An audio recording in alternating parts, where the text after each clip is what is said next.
I have kidnapped an alien civilization. This video is purely for entertainment and does not infringe on copyrights or laws. The rights to the novel and image belong to the original author. We do not claim ownership. Don't like waiting and want to listen to this fanfic in full now? Subscribe to our Patreon, where you'll find the best fanfics. Chapter 351 Zhangju. Entering December, China has become extremely cold after several Siberian cold waves. Passers-by on the street have also put on thick cotton padded clothes. Of course, there are girls who love beauty on the roadside from time to time. In order to show their beautiful figures, they are dressed in cool clothes. But whether it is thick cotton padded clothes or cool clothes, they all wear a blue and white protective umbrella logo on their chests. Occasionally, those who forget to wear it also receive a brand new protective umbrella for free from the booths, scattered all over the streets under the reminder of their companions. At the same time, if you turn on the TV at home, you can find that all major TV stations in China are broadcasting the same picture. In the picture, a flying saucer-shaped spaceship is quietly parked on a Gobi desert, shining silver light in the sun, and more than a dozen engineers in white protective suits are surrounding the spaceship for the final inspection 500 meters away. Hundreds of reporters of various skin colors stood in front of the camera, excitedly reporting the details of the scene in various languages. 1,000 meters away, more than 3,000 spectators waved huge signs with Mosey Technology and Navigator printed on them, and cheered. Whether it was engineers, reporters or spectators on the scene, they all had one thing in common, that is, they all wore the protective umbrella logo on their chests. Hello, audience friends, you can see from the live broadcast that Mosey Technology's Navigator is undergoing the final inspection before departure. If everything goes well, it will embark on a journey to Mars at 12 o'clock tonight. According to the latest news we have received from Mosey Technology's Spacecraft Project Center, Navigator uses a new type of energy as the power of the spacecraft, which may explain why its appearance is significantly different from the current conventional human aircraft. In the Gobi Desert, a female reporter from the national television station kept using her hands to gather her hair that was messed up by the strong wind, holding a microphone and introducing it incessantly. Thank you Xiaoxi for the report from the scene. Now let's cut back to the live studio. Li Xiaomeng, the host of the national television station, sat at the broadcasting desk, lowered his head, and looked at the manuscript. Just now, our reporter sent a live report from the front. According to the latest news, the main reason why Mosey Technology's Navigator adopts the shape of a flying saucer is that it uses an unknown new type of power. On this point, we asked Director Zhang, a famous Chinese military theorist, to interpret it for everyone. A kind face in a white military uniform appeared on the TV screen. Interesting, very interesting. Everyone may know that currently all aircraft in the world are manufactured based on the same principle, whether it is Europe's Europa series rockets or the Saturn family rockets of the United States. It can be said that the world's spacecraft have the same appearance and principle as our Chinese rockets.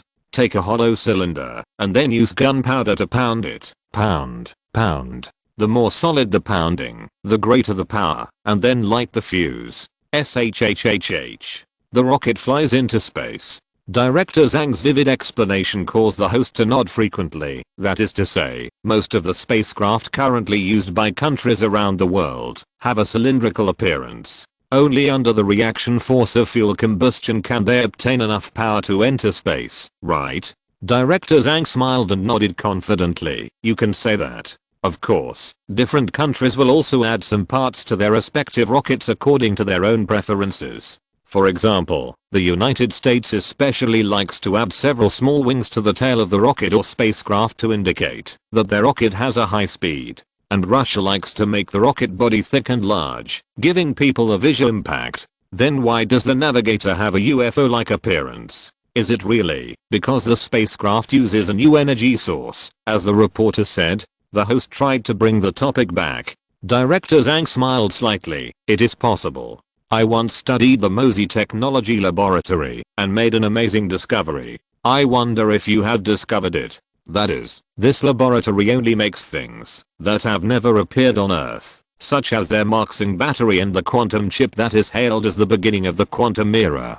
They seem to be only interested in the unknown. The host nodded. Unfortunately, the confidentiality measures of Mosey Technologies' spacecraft project are very strict. So far, we don't know whether this spacecraft is a manned spacecraft. I wonder what Director Zhang thinks about this. Seeing this, a young man with black eyes like a giant panda in front of the TV tried to cheer up.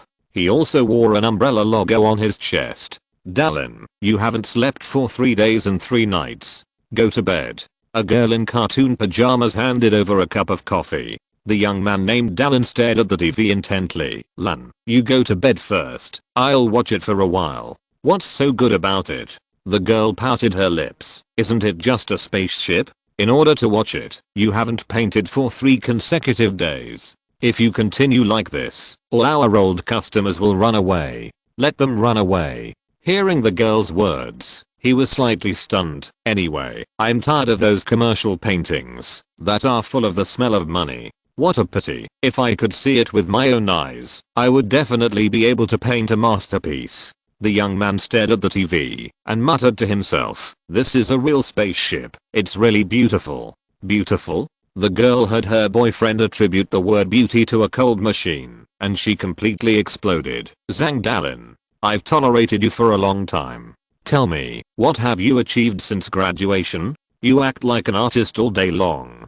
Do you know that I went to Yilin Wang, the boss used to dub, and praised you to the skies before he decided to put your drawings in the exhibition hall of the art exhibition? But you, with one word of not being vulgar, made all my efforts go to waste. The girl became angrier and angrier. How could she fall for such an unmotivated man? Let's break up. Dallin raised his head and looked at his angry girlfriend blankly. Break up? Why? You. The girl stomped her feet, turned around and ran out the door. Zhang Dallin, don't come to me. Are you really leaving? Dallin picked up the cup of water and a crystal tear fell from his eye. Xiaolin would never understand that what he saw was not TV, but a dream he had lost forever. On TV, the sudden appearance of the navigator is bound to shock the world. Director Zhang frowned and analyzed. The directors of major space centers around the world are all stunned. The Mosey Technology Laboratory suddenly took out a spacecraft they had never seen before and claimed that it would embark on a journey to Mars in 3 days. If you were those directors, would you be stunned? So, no matter what the final outcome of the navigator is, it will definitely leave a strong mark in human aviation history. Director Zhang's words made the audience in front of the TV feel relieved. They were afraid that this well-known expert, who was known for his crow's mouth, would say that the spacecraft would definitely be launched successfully. Chapter 352 Preparing for Launch. Spacecraft Ground Command Center. The hall, which can accommodate 500 people, is particularly crowded. People's eyes are fixed on the large screen hanging on the wall. The huge screen displays the data of the spacecraft in real time. The countdown in the upper left corner shows that the spacecraft will be launched in 10 minutes. The battery system is normal. The internal voltage of the engine is normal. The life support system is normal. The staff of the spacecraft project team are checking the indicators of the navigator one by one. The spacecraft is a super complex mechanical body. Even if strict standards are adopted in the assembly process, it is difficult to avoid defects caused by defects in parts, so routine inspections before launch are particularly important. Commander-in-Chief, everything is normal. The spacecraft can be launched at the scheduled time. The staff reported the final inspection results to a long-haired woman in a red dress, and then stood aside waiting for her order. This scene shocked the people's observation group in the back row of the command center. They were people from all walks of life who were specially invited by the Mosey Technology Laboratory to watch the launch ceremony of the spacecraft. Why is the commander-in-chief of the spacecraft launch a woman? Where is the boss of Mosey Technology? What's going on? What do you know? This woman is not simple. She is the assistant of Professor Liemo. Her name is Xiaoqing, and she is the second person in Mosey Technology. Look down on women? Since Professor Liemo did not show up, it is natural for Xiaoqing to be the commander-in-chief. A noisy discussion came from the back row. Xiaoqing, the commander-in-chief of the spacecraft, showed a complicated expression on her face. She felt a little relieved, a little reluctant, surprised and melancholy. Bad boss. The navigator can be driven by professional astronauts. Why do you want to complete the maiden voyage yourself? The story started 2 days ago, when Xiaoqing learned that the spacecraft had been transported to the Gobi Desert Launch Center and was expected to be launched in 3 days. She was filled with joy. This is the first real spacecraft of mankind, and it is the hard work of the boss. The boss suspended all scientific research projects in the laboratory for the navigator and invested all the profits earned from marking batteries and quantum chips into the research and development and manufacturing of the spacecraft. Xiaoqing, who was in charge of the laboratory's finances, knew clearly that with a frequent increase in the budget for the spacecraft project, the financial situation of MOSI Technology in recent months could be said to be very bad. The spacecraft project was like a bottomless pit. If it continued like this, it would soon affect the normal operation of MOSI Technology. Fortunately, the navigator was finally manufactured.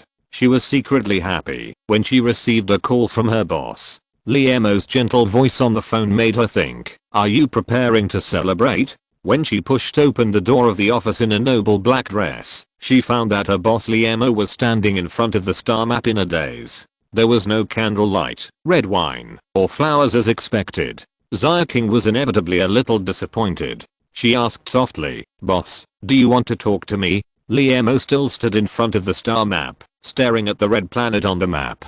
"For a long time, you say? How nice would it be if I could step on the land of Mars myself and touch the dust on the surface of Mars with my hands?" Liamo turned his head with a blazing fire in his eyes. "You mean?" Xiaoqing was shocked. Liamo patted the desk lightly. "I have decided that I will personally drive the navigator to Mars in 3 days." "No, absolutely not." Xiaoqing screamed. "The spacecraft is too dangerous." One of the important reasons why astronauts are deeply respected by the general public is that this profession is too dangerous. According to the current space technology level of human beings on Earth, if a spacecraft fails during launch or flight, the astronauts on it will hardly have a chance to survive. Such space tragedies are common in the history of human spaceflight. More importantly, the navigator is a new concept spacecraft. All the design work is completed in the laboratory and has not been verified in practice. This undoubtedly greatly increases the probability of spacecraft failure. Absolutely not. If you really want to set foot on the navigator, I will call my aunt. Xiaoqing knew the boss's stubborn character. Once he decided something, it would be difficult to change it. Liamo widened his eyes and sighed. "Alas, which astronaut knows this spacecraft better than me? Everything about the navigator is engraved here." As he said, he pointed to his head. "With me here, even if the navigator breaks down in space, it can be repaired in time. So no one is more suitable to board the spacecraft than me." As he said that, he sat down and looked at Xiaoqing with sincere eyes. "And, you know, what does this trip to Mars of the navigator mean to the MOSI Technology Laboratory and to the entire human race? Maybe with it, we humans can break free from the shackles of the Earth in one fell swoop." In the history of space exploration, there are many rocket projects that have been frozen because of an unexpected tragedy. Can you bear to see our hard work go to waste? But, Xiaoqing was speechless for a moment. "No buts." Liamo smiled confidently. "Remember, in my dictionary, there is no failure." Looking at his confident face, Xiaoqing's heart softened. She knew that she was convinced by this man again. Since she couldn't stop it, she might as well join in and increase the probability of success. "What do you need me to do?" She knew that every seemingly absurd decision of Liamo must have been carefully considered, and he must have taken all the accidents into consideration. "I will appoint you as the ground commander of this spacecraft launch, responsible for a series of tasks such as spacecraft launch, flight monitoring, real-time communication, and return guidance." Liamo smiled. He knew that at the critical moment, he still had someone he could trust enough. "Me. I don't know the entire launch process of the spacecraft. How can I take on such an important task?" Xiaoqing was surprised. She knew that the commander-in-chief of the spacecraft was not like what was shown on TV. He only needed to count down. He must have excellent judgment and be able to accurately judge whether the launch can be carried out based on the real-time status of the spacecraft. It can also be said that this position determines the success or failure of the spacecraft launch to a large extent. I know that in fact, the navigator does not need to be refueled dangerously like traditional spacecraft.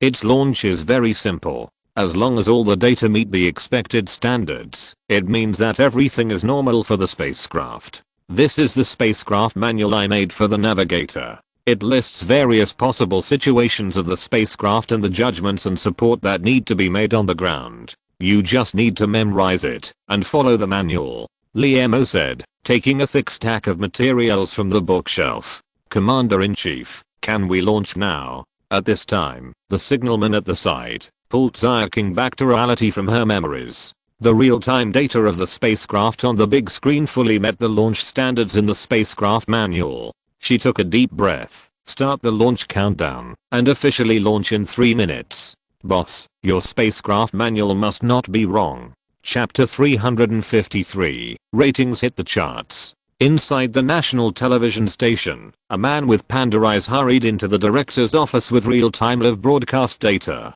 Director, the real-time ratings of the spacecraft launch live broadcasts have come out. He waved the material in his hand with a smile on his face. Director Wang of the national television station did not raise his head. His eyes were still fixed on the live broadcast on TV. How much? He was not very concerned about the current ratings, because in yesterday's live broadcast, they had broken the long-standing ratings record of the national television station.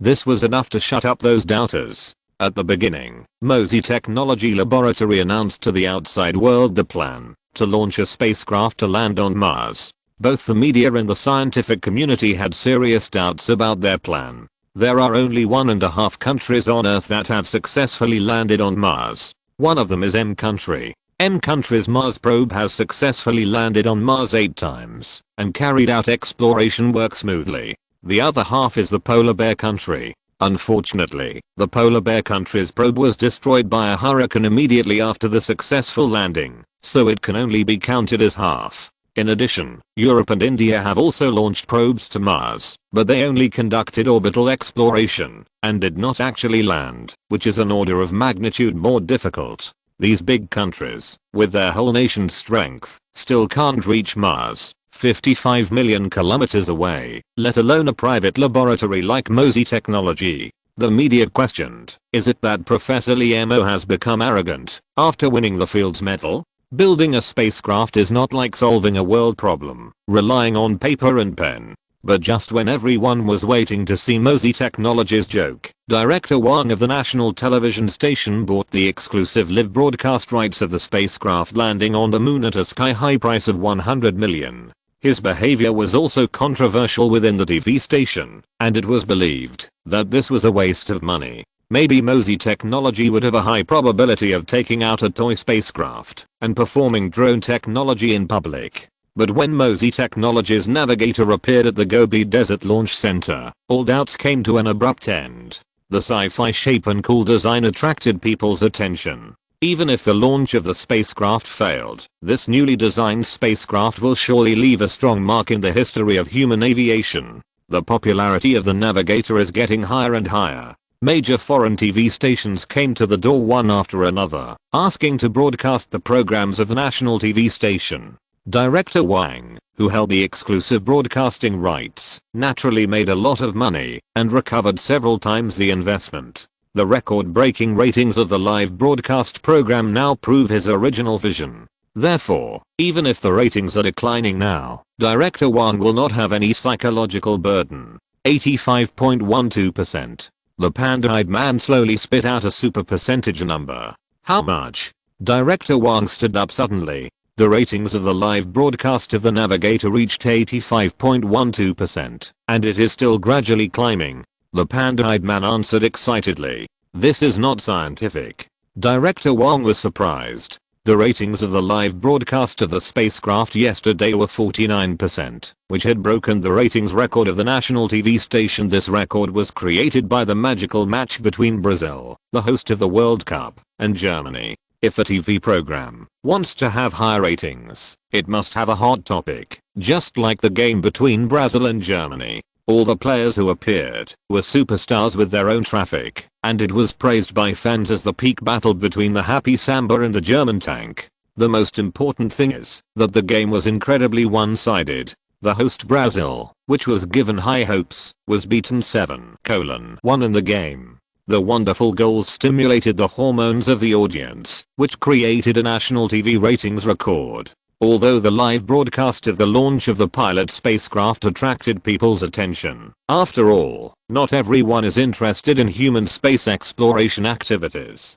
Compared with those idle stars jumping on TV, the spacecraft parked in the Gobi Desert for 3 days seemed much more boring. Why did the ratings of live broadcasts rise sharply? Director Wang was not blinded by this good news. For a media person of his level, the temporary high or low ratings are not important. What is important is the audience's preferences. Only by accurately grasping the audience's viewing psychology can you be invincible in the TV circle. Maybe. I just heard a rumor that Professor Liemo will personally pilot the Navigator on its trip to Mars. The man with panda eyes saw the director's puzzled expression and instantly guessed what he was thinking. Really? Is the news reliable? Professor Liemo is actually prepared to take the risk himself? Director Wang stood up in surprise. This might be enough to explain why the ratings of the live broadcast program have skyrocketed.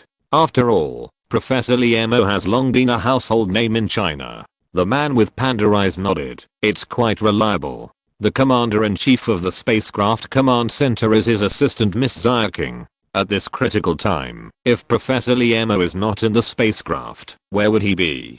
Director Wang put his hands behind his back and started walking. After a long time, Great Spirit, Professor Liemo has repeatedly refreshed my view of scientists. Every time I think I have seen his limit, he appears in the distance. This way, you immediately notify the program team, insert this message, and then launch a national blessing event. He walked to the window, looked at the stars in the night sky, and sighed. Compared with him, we are too ordinary. Let us, the insignificant people, do something insignificant for him. The Gobi Desert in the northwest of China. Now it is the final countdown. All units pay close attention to the spacecraft indicators. Xiaoqing issued the last order. 595,857 in 1 minute. This man will leave the Earth and embark on an unknown journey.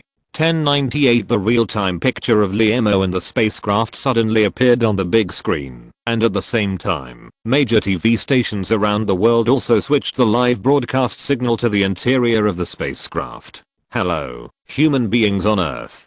Goodbye, Earth. He waved his right hand with a bright smile on his face. 54,321 Navigator successfully ignited. As the signalman reported, strong magnetic interference appeared on the screen inside the spacecraft, and then the signal was lost. The smile was frozen in the screen. External pressure is normal. Internal pressure is normal. Life support system is operating normally. Everything is normal. We succeeded. A huge cheer resounded through the ground control center of the spacecraft. The staff hugged each other. Xiaoqing could no longer suppress her inner emotions, and cried with her face covered. Hello, dear audience friends. As you can see from the live broadcast, along with the 3 blue lights emitting from the bottom of the spacecraft, the Navigator has been successfully launched. At present, all indicators of the spacecraft are normal. The female host of the national television station lost her usual reserve and roared at the top of her lungs. This means that our China's first manned spacecraft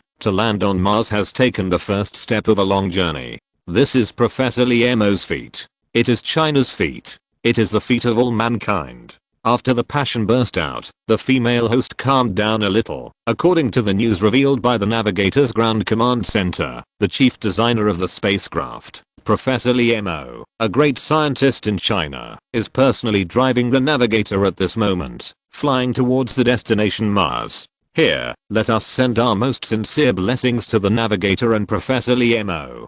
Wish them a safe journey. As she said this, she stood up. Close your eyes lightly, and put your hands together. At this moment, all Chinese people stood up, closed their eyes lightly, put their hands together, and people all over the world stood up, closed their eyes lightly, and put their hands together. The whole earth is praying for Liemo and the Navigator. Chapter 354, Into Space. inside the navigator, after experiencing the sudden acceleration of the spacecraft. Although there is the protection of the shipboard life support system, Liam still feels his stomach churning and his blood vessels bursting with pain. Is he going to die? He first turned off the live broadcast system so that the fans on Earth could not see his embarrassed expression. "Captain, everything is normal on the spacecraft." At this time, the voice of Week-1, the spacecraft operator, came to his ears. "Everything is normal? Is it normal to feel like dying?" Liam struggled and groaned. "X-Trail, check my life monitoring system quickly. This feeling is too uncomfortable." Hearing the captain's order, Zioke, a member of the expedition team, immediately turned on the life monitoring system skillfully. "All your physiological data are completely consistent with the life characteristics of the human body under the accelerated state of the spacecraft." Zioke gave the results after a careful examination. "It hurts. It hurts. Is this really normal?" Liam took a deep breath. Because the instantaneous acceleration of the navigator reached 10G in this situation, Zioke explained, and suddenly remembered something. "Hey, boss, have you not received professional astronaut training?" "Yes, we have never seen you in the training center." Week-1, who was staring at the system panel next to him, also interrupted. Liam kept breathing, and the uncomfortable feeling gradually disappeared. He looked embarrassed. "How could I not participate in the training? I'm the boss, so I naturally have an independent training space, you know." The two crew members were skeptical. After a series of adjustments, Liam's painful feeling gradually disappeared, and he decided to take on the responsibilities of the captain. "Report the current status of the spacecraft." "Report to the captain. The spacecraft is currently traveling at a speed of 0.003 times the speed of light, and it is expected to break through the atmosphere in 5 minutes. Report to the captain. Due to the high-speed friction between the outer shell of the spacecraft and the atmosphere, we have temporarily lost contact with the ground command center. It's normal." Liam leaned back in his seat. "Star EC, here I come. Captain, we have broken through the atmosphere, and the spacecraft has resumed communication with the ground." Just as he was full of emotion, Zioke interrupted his thoughts. "Connect immediately." Liam knew that there must be countless people on Earth who were paying close attention to them. It was time to report that they were safe. "Navigator, navigator, received. Please reply." A hurried voice came from the communicator. It was Zioke. Liam replied, "Navigator, received. This is the first greeting from Captain Liam in space." There was a burst of applause from the communicator. "Boss, is that you?" Zioke's tone was slightly tearful. "Ahem." The two team members smiled at each other and cast strange eyes. Liam was embarrassed. "Madam, please call me Captain." Puff. Zioke burst into laughter and the communicator. "Comrade Captain, is everything normal with the spacecraft?" Liam replied with a straight face. "Everything is normal. It is expected to reach Mars in 8 Earth days." "Is everything okay in the laboratory?" "Everything is fine, but that Wugashi insisted on holding a celebration ceremony." "Celebration ceremony?" "The spacecraft was successfully launched, and it is understandable to hold a celebration ceremony, but he wants to hold a no-block party." "What?" "So, I deducted his salary this month." Seeing that the captain used the spacecraft communicator as a free phone, Zioke looked embarrassed. "Captain, although the spacecraft has sufficient energy, it is not good to waste it like this." Liam understood what he meant. Space is full of all kinds of accidents, and every bit of energy is particularly precious. "Well, the laboratory will be handed over to you for the time being. Goodbye."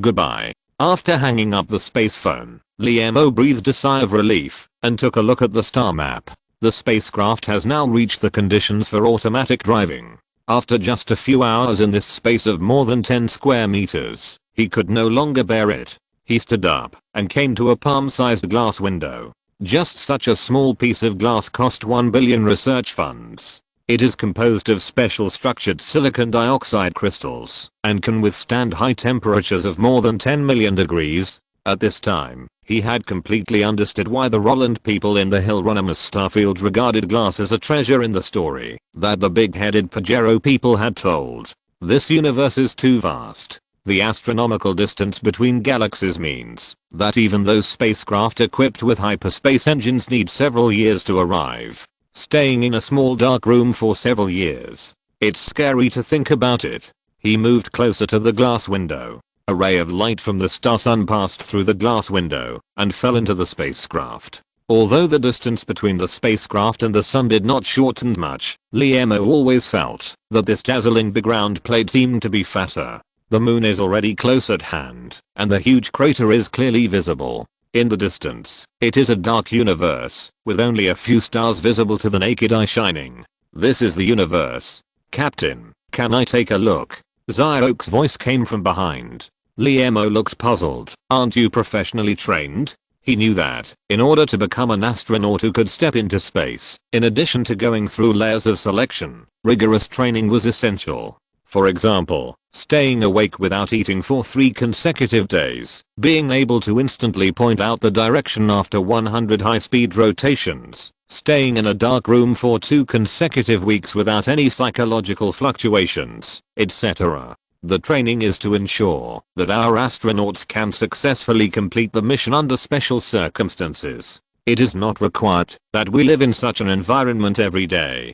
As he said, Zyok's eyes showed some desire. This is my first time in space, outside. Liemo understood instantly that astronauts are also human beings and who can withstand the temptation of the mysterious universe. He gently stepped aside. You two can take turns using this window while ensuring the normal operation of the spacecraft. The 2 crew members nodded excitedly. He turned around and gently entered a string of numbers on the control panel. Next to him, a door appeared silently, and behind the door was Liemo's laboratory on the spacecraft. Entering the laboratory, Master, I'm glad we are all alive. The voice of the artificial intelligence Zyoko came to his ears immediately. This small space is the new home that Liemo thought Zyoko had arranged on the spacecraft. The entire process of the spacecraft launch is the same as the simulation you have conducted. Liemo exclaimed sincerely. After deciding to drive the navigator to Mars personally, Liemo has ordered the artificial intelligence Zyoko to simulate the entire launch process of the spacecraft more than 100,000 times.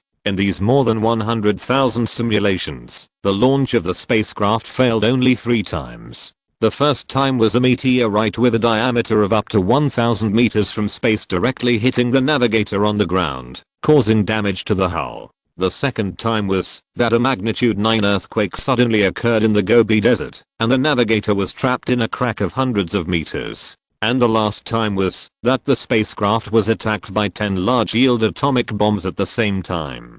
The probability of these 3 extreme conditions occurring in reality is infinitely close to 0, which means that driving the navigator to Mars is safer than driving a car to work on Earth. That's why Liemo chose to board the navigator. Zyoko, turn on the quantum wave radar, draw a map of the surrounding stars, and then compare it with the one in your database. If you find any abnormalities, notify me immediately. Liemo gave a new order. At the same time, monitor special things that appear on the ship's route and formulate an avoidance plan. On the navigator, Zyoko is a real ship operator. Yes, Captain. Chapter 355, Mars Sandstorm. Universe, Observable Universe, Laniakea Supercluster, Virgo Supercluster, Local Galaxy Sheet, Local Group, Milky Way Group, Milky Way, Orion Arm, Gold Belt, Local Bubble, Local Interstellar Cloud. In the solar system, a silver miniature spaceship drags a blue tail and travels in the void between the 3rd and 4th planets at an ultra-low speed of light. The silver spaceship is so small that any common stray meteorite in the universe can smash it into ashes. The speed of the silver spaceship is so slow that some high-speed comets can easily surpass it. But it is this primitive spaceship that carries the dreams of more than 6 billion intelligent creatures on a blue planet.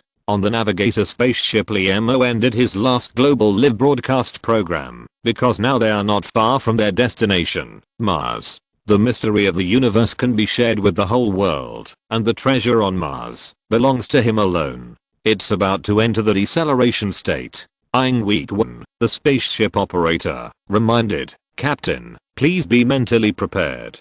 Psychological preparation? Liemo took a deep breath.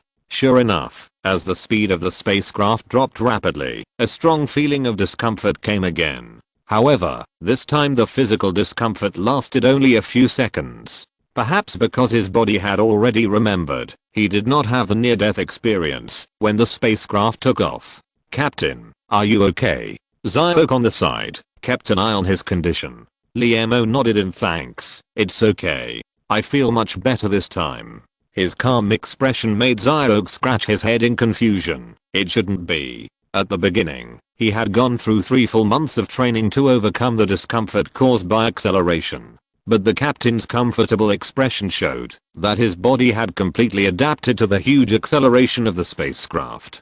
After 5 Earth days, Mars was close at hand, and the speed of the navigator gradually decreased to the second cosmic speed. "Mars, here we come." Through the glass window, Liemo could already clearly see the sandstorm flying all over the surface of this dark yellow-brown planet. The gray-yellow dust covered most of the surface of Mars. Familiar sandstorm, familiar smell. Are we back to Yanjing again? Zyok on the side also came over and said a witty remark. Liemo stared at the dust storm on the surface of Mars that was about to sweep across the globe and frowned. "It seems that our luck is not very good. The atmospheric density of Mars is very small, only about 1% of that of the Earth. Because its elliptical orbit is close to the sun, the enhanced sunlight will lead to a stronger temperature contrast, and the resulting air movement will more easily carry away dust particles from the surface. Some of the dust particles are as large as 0.01 millimeters. Martian dust storms are not common, and basically only occur once a Martian year. Unexpectedly, the navigator caught up with it this time.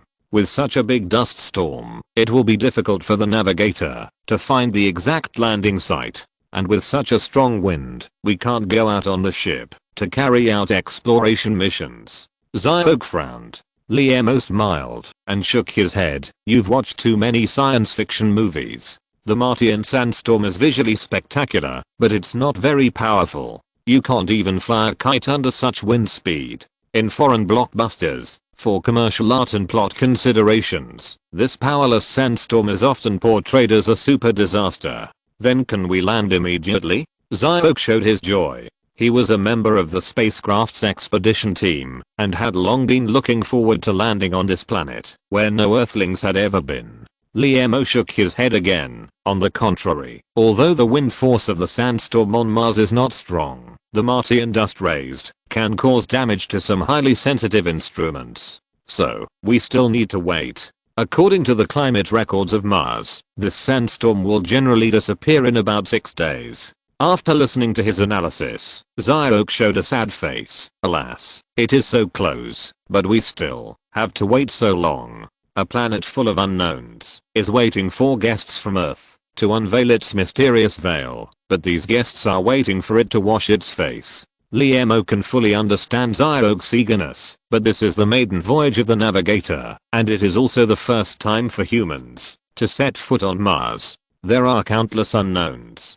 As the captain, he must ensure the safety of the spacecraft and minimize all risks. Send a message to the ground command center of the Earth spacecraft saying that we have postponed landing because of the global sandstorm on the surface of Mars. He began to issue orders. As for the specific landing time, the navigator will notify you separately. This is the advantage of having a completely personal spacecraft. The ground command center, which is usually in a position to issue orders, has been reduced to a logistics group. Liemo can decide the next action of the spacecraft based on the actual situation. In the following 6 days, Zyok stayed in front of the small window every day, staring blankly below, while Liemo was in the spacecraft laboratory. "So, the galaxy map we are currently using is wrong?" Liemo frowned as he looked at the data on the big screen that was painted red by Zyok. "It shouldn't be called a mistake." Zyok corrected him. "It should be a kind of artificial tampering, based on the data measured by the quantum wave radar. It is obvious that the astronomical data of the Earth-Moon system is completely accurate, while the celestial bodies outside the Earth-Moon system, whether it is orbital data or the volume and mass of the planets, have tiny errors. This error is difficult to detect on the surface of the Earth through astronomical observation equipment. Of course, since the error in the data is very small, even if this tampered data is discovered by highly sensitive instruments, researchers will believe that it is caused by the precision of the equipment. Xiaohu's statement shocked Liemo. You mean to say that the galaxy data we use has been artificially modified into wrong data? What is their purpose? In other words, what are the consequences of using this forged astronomical data in space activities?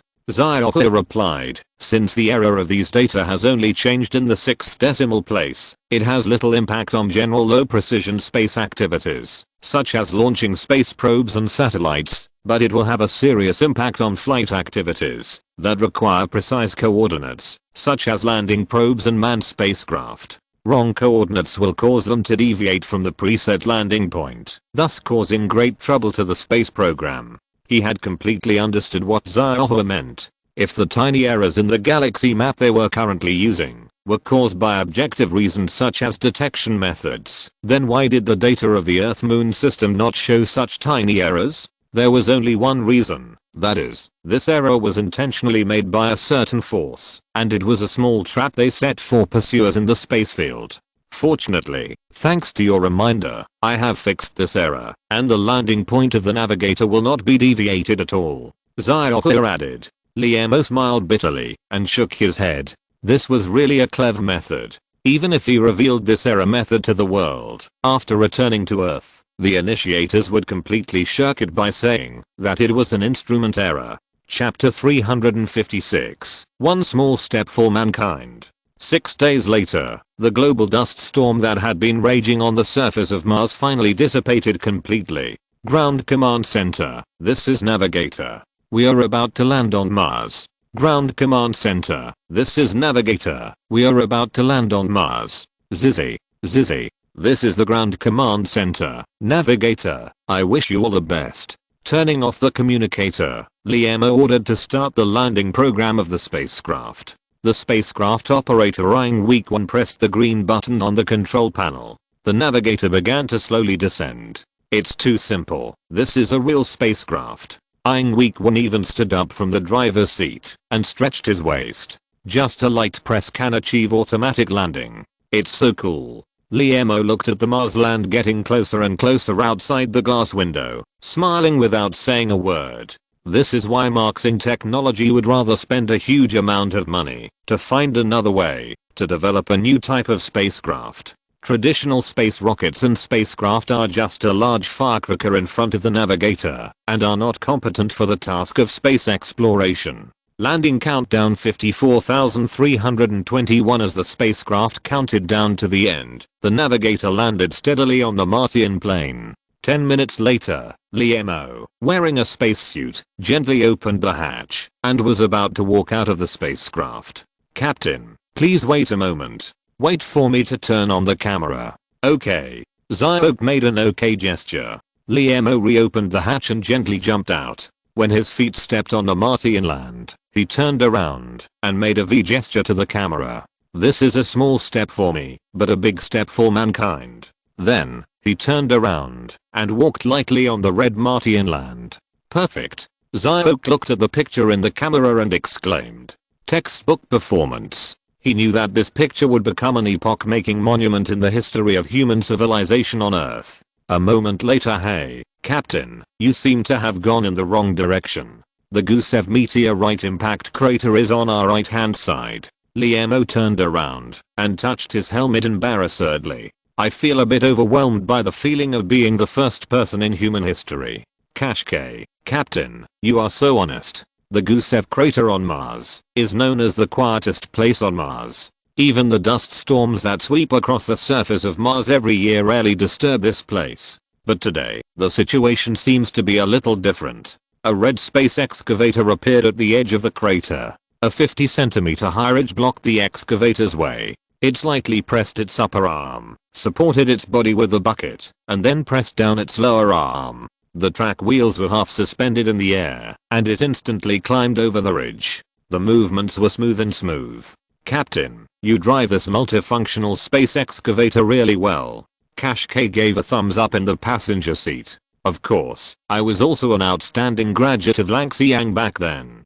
The landing process on Mars was unusually smooth, which also made Liam feel like showing one of his few humorous moments. He carefully controlled the rover to avoid a deep ditch. You know, on Mars, there is number 24-hour rescue service like 4S. In fact, when designing the spacecraft, the designer Fang Lanchen raised a question. That is, what type of space probe would the future navigator need to carry, and gave several design plans, based on his experience at NCSA. But after Liam looked at the design plans of these probes, he rejected them without hesitation, because these space probes have a fatal weakness. That is, they are too thin, and they may roll over if they accidentally run over a stone. Of course, this is not because Fang Lanchen's design level is not good, but he still holds an old view on the new spacecraft, trying his best to save every bit of space and mass of the spacecraft. These are of course important for conventional spacecraft, but for the navigator with 3 sets of low-speed light-ion energy engines and a large space, it is not a problem.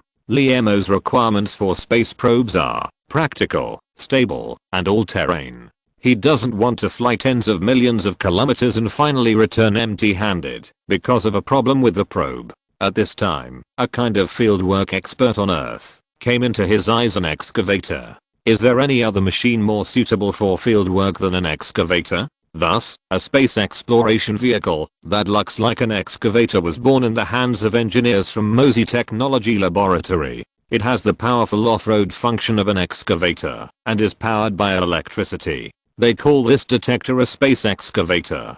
Captain, the radar shows that there seems to be a metal induction at 6 o'clock in front. Zyok pointed to the distance. Metal induction? Could it be Martian civilization? Liam could not help but step on the accelerator pedal hard, and the excavator sped at a speed of 100 km per hour.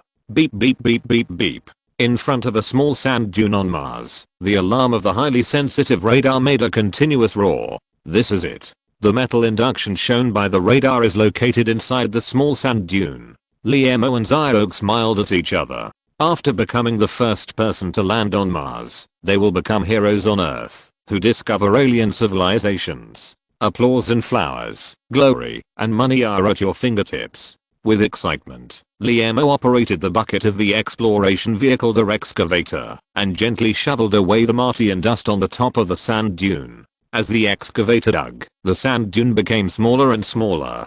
Captain, if we damage that thing, will it be worthless? Zyok's eyes were fixed on the excavator, fearing that the alien relics buried for hundreds of millions of years would be destroyed in the next moment. 5 minutes later, 2 men in spacesuits appeared on the hill with shovels. You came up with the idea. You do it. Liam inserted the shovel into the hill. Zyok picked up the shovel helplessly and began to replace the excavator. Fortunately, this sand dune was made of Martian sand and dust, which was extremely soft. He easily dug 10 centimeters without much effort.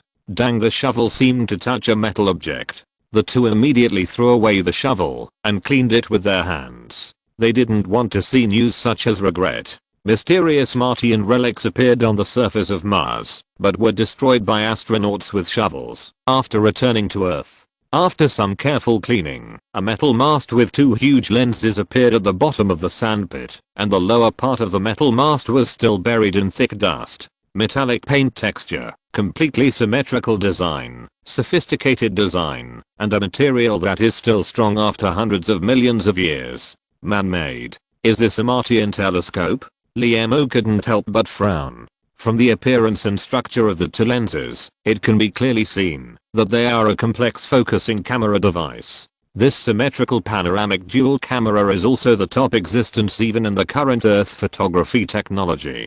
Could it be that the Martian civilization had developed to such an advanced level hundreds of millions of years ago? Because of the thick helmet, Liam couldn't see Zyok's expression, but Zyok's slightly trembling hands explained everything.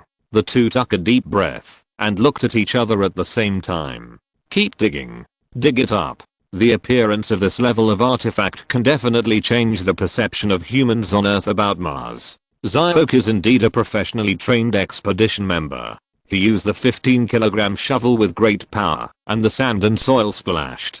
2 dark green wings appeared at the bottom of the metal pole, shining in the sunlight. This is This is a solar cell module. Just when Liemo seemed to think that the two small wings looked familiar, Xiaoke excitedly gave the answer. Solar modules are made of crystalline silicon materials. When sunlight shines on the p-n junction of a crystalline semiconductor, new hole electron pairs are formed. Under the action of the p-n junction electric field, holes flow from the p region to the n region, and electrons flow from the n region to the p region. When the circuit is connected, a current is formed. Simply put, these two dark green wings are the solar panels that are often seen on Earth. Martians actually use solar energy as energy. Liemo frowned again. Even if a small nuclear reactor appeared in front of him, he would not be surprised. But why is it an inefficient energy source like solar energy? Could it be that Martians love environmental protection very much? Chapter 357, Space Lost Item Search Office. In the United States, although it was 10 o'clock in the morning, the standard working hours, only one office at the end of the corridor was lit. With the help of the dim light, you can clearly see the sign Space Lost Item Search Office hanging on the wall. At the bottom of the sign, someone drew a crooked smiley face with a marker. Bang, bang, bang. The sound came from the half-open door. A man with blonde hair and unshaven beard was concentrating on throwing a bouncy ball at the dartboard on the wall. He was Angela McKeon, the waiter. Of course, the title of waiter was just a nickname he gave himself. His real position was director of the Space Lost Item Search Office, in charge of all the spacecraft and probes that had lost contact in the universe in the United States. As a major space power, the United States spends huge amounts of money to launch several space probes every year to explore its neighbors in the solar system. Some of these probes may lose contact with the ground command center due to malfunctions or energy exhaustion. Every probe that loses contact means that a huge scientific research investment has gone down the drain, so NCSA will do its best to use various means to try to restore contact with the probe. When this effort fails, these probes will be assigned to the Space Lost Contact Object Search Office located on the 6th floor underground. Then, quietly wait for the arrival of miracle. Unfortunately, since the establishment of the Space Lost Contact Object Search Office, this miracle has never happened. In this case, the Space Lost Contact Object Search Office has become the most dispensable department in NCSA, and every budget cut will start from it. The size of the office has also been reduced year by year, until Angela McCann became the director, and found that he was the only one left in the entire office. However, Angela McCann did not care about all this, and he even came for the leisure of this position. He went to work at 9 o'clock in the morning every day, took a 2-hour break at noon, and then punched out on time at 5:30 in the afternoon, and then waited to receive a generous salary. Of course, his so-called job is to stare at the dozens of red indicator lights on the wall. Each indicator light represents a lost space probe. When the red indicator light comes on, it means that the lost space probe is back online. At this time, all he has to do is pick up the red phone on the desk. Unfortunately, this has never happened, so he naturally has no way to fulfill his duties. So Angela McCann's real job has become watching SpongeBob SquarePants on a portable notebook. When she is tired of watching, she plays bouncy ball training. When she is tired of training, she watches SpongeBob SquarePants again, until she gets off work. Today, his touch seems to be very good. The bouncy ball has hit the red dot area 5 times in a row. Maybe after work, I should go to the small bar on 5th Avenue to perform for the waitress. The last time I drank, she looked at me with a different look. Angela McCann became more and more excited as she thought about it, and picked up the bouncy ball and threw it at the dartboard again. Pa, pa, ulla, oolala, oolala. Angela McCann, who was always very focused on his work, seemed to hear a roaring alarm in his ears. He put away the bouncy ball and slowly looked in the direction of the sound. A red indicator light on the wall was flashing on and off. What is this? He was stunned. Oh my god. This is a lost space probe back online. NCSA's good professional training made Angela McCann understand instantly. He rushed to the desk and picked up the dusty red phone. There was no need to dial, because this phone could only dial one number. Beep, beep. Maybe the person on the other end of the phone was also a little confused, and the call was not connected immediately. Just as Angela McCann was about to hang up. Hello. A surprised voice came from the other end of the phone. "Hello, this is the Lost Object Search Office. I'm Angela McCann. I have an emergency report." Angela McCann had never made such a call before, and her words were a little incoherent. "Emergency?" The person on the other end of the phone seemed even more confused. "Yes, it's an emergency." Angela McCann tried to calm down. "There is an indicator light on the wall. It's on." "What indicator light?" The person on the other end of the phone didn't seem to know what the indicator light meant. According to the manual, each indicator light represents a lost space explorer. This kind of indicator light. "It's on." Angela McCann finally couldn't help but yelled into the phone at the unprofessionalism on the other end. "Oh my god. I'll notify Director Jim immediately. You guard that place first." The person on the other end of the phone finally woke up. After hanging up the phone, Angela McCann looked at the flashing indicator light on the wall and was in a dilemma. How to guard it? After thinking for a while, he took the elastic ball in his hand and squatted on the ground in an uncomfortable posture. Fortunately, this posture does not need to last too long. There was a sound of footsteps in the corridor. Director Jim walked into the office surrounded by a group of NCSA engineers. The engineers began to check the flashing indicator light, and Director Jim came to Angela McCann and asked with a smile, "When did you find out the indicator light was on? Have you told anyone?" Angela McCann was shocked and excited. This was a big shot in NCSA, and he was so kind. He answered truthfully, "I kept my eyes on the indicator lights on the wall, and suddenly one of them began to flash. Then I remembered the standard process specified in the manual, and immediately picked up the red phone to report the situation to the higher-ups. I didn't tell anyone else." At this time, the engineers in charge of the test seemed to have come up with the results. One of them whispered a few words to Director Jim's ear. Director Jim's eyes trembled slightly, patted Angela McCann on the shoulder, and said with a smile, "You are a good employee. NCSA is proud to have such an excellent employee like you. The Bureau will not bury any talent. Yesterday I promoted you to Deputy Director of the Rocket Design Department." As he said that, he changed to a strange tone. "I wonder if you received the notice?" Angela McCann was completely confused. The design department is the core department of NCSA, and the deputy director is second only to one person, and above 10 people. This is great news. But he didn't seem to receive any notice. "What's going on?" he said doubtfully. "It seems not." "No?" Director Jim's face turned ugly. He stared at him and asked again, "Did you forget, because you always watch SpongeBob?" The director actually knew about SpongeBob. But why did he promote himself? Angela McCann was not a stupid person. He looked around with an idea in his mind. Sure enough, the people brought by the director looked at him with a half smile. He understood everything in an instant. "Yes, I forgot that I received the notice from the Human Resources Department yesterday. Look at my memory. Ha ha ha." Director Jim patted him on the shoulder again. "I wish you great success in your new position." Angela McCann nodded repeatedly to express her gratitude. "I will definitely work hard for NCSA in my new position." Director Jim's face suddenly became serious. "Then why don't you go back to the design department to work now? If you're listening to this novel on a channel other than Fanfic World, it means they downloaded and uploaded it without effort. We cordially invite you to visit our channel, Mundo Fanfic Novelos. There you'll find the original version of this story and you can explore many other novels of various genres. We're waiting for you to immerse yourself in a world of incredible novels. Chapter 358, First Extraterrestrial Contact. Mars surface. After some hard excavation, the appearance of the Mars artifact gradually appeared in front of Liemo and Zyroke. It was more than 1 meter long, with 6 wheels installed at the bottom and a pair of cute little wings in the middle. "This seems to be a toy car, right?"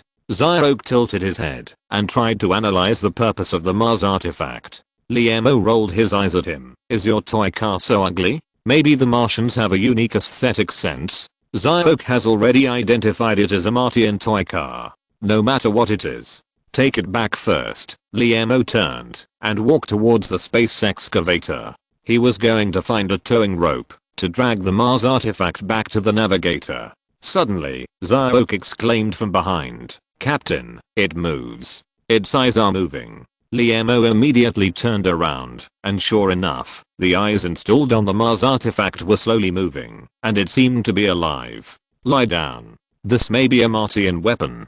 Zyok fell to the ground instantly. Earth NCSA headquarters director Jim, dressed in formal attire, gently pushed open the door of an office, followed by dozens of reporters and photographers. In the large office, dozens of NCSA engineers were nervously staring at the signal on the big screen. As a blurry picture appeared on the screen, applause broke out in the office. The picture of these excited engineers hugging each other was immediately broadcast to the world through the camera.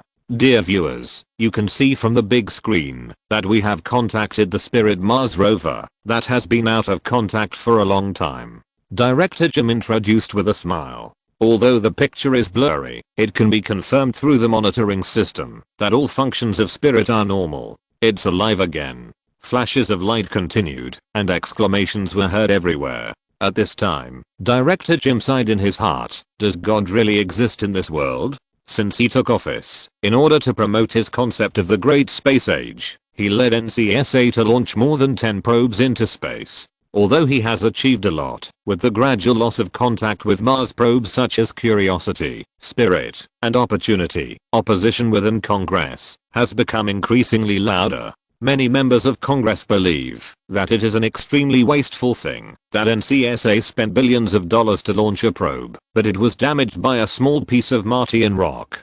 Director Jim learned from an old friend that Congress is considering reducing NCSA's budget for this quarter. Once the budget is reduced, it will have a serious impact on NCSA's subsequent space exploration plans. Now he urgently needs a breaking point to change the stupid views of those short-sighted congressmen. This is why he can't wait to invite so many reporters to gather together to witness the resurrection of Spirit. Director, what do you think caused the resurrection of Spirit? A female reporter held out the microphone. Director Jim smiled and said, although the specific reasons are still under analysis, what is certain is that this is mainly due to the fact that our country has very advanced space technology. NCSA used many cutting-edge technologies in the Courage. Of course, this cutting-edge technology is very expensive and costs a lot of budget, but you can see from the revival of the Courage that these funds are worthwhile. Except for our country which other country in the world can produce such a probe with the ability of resurrection? Pa. Director Jim's remarks attracted cheers from reporters. They knew that some people in the country have always been proud of the space technology of the country Of course, the revival of the Courage was completely expected by our NCSA. Director Jim waited for the applause to end before speaking again. The revival of the Courage was not an accident. The reporters looked puzzled. After the Courage lost contact, NCSA did not give up, but formulated the Waiter Plan and established a special department to be responsible for liaison affairs. As he said, he pointed to a young NCSA official behind him. The one waiting. Brandy is the head of this department. He has worked hard for 8 years in a laboratory several dozen meters underground and has finally achieved valuable results. The Courage is back. God bless the United States. At his signal, the young NCSA official walked to the front desk and posed in various ways in front of the camera. Too young. Such great achievements have been made at such a young age. It seems that Director Jim has a successor. These reporters smelled a hint of something unusual from Director Jim's actions. What is that? First extraterrestrial contact. There was a sudden exclamation in the hall.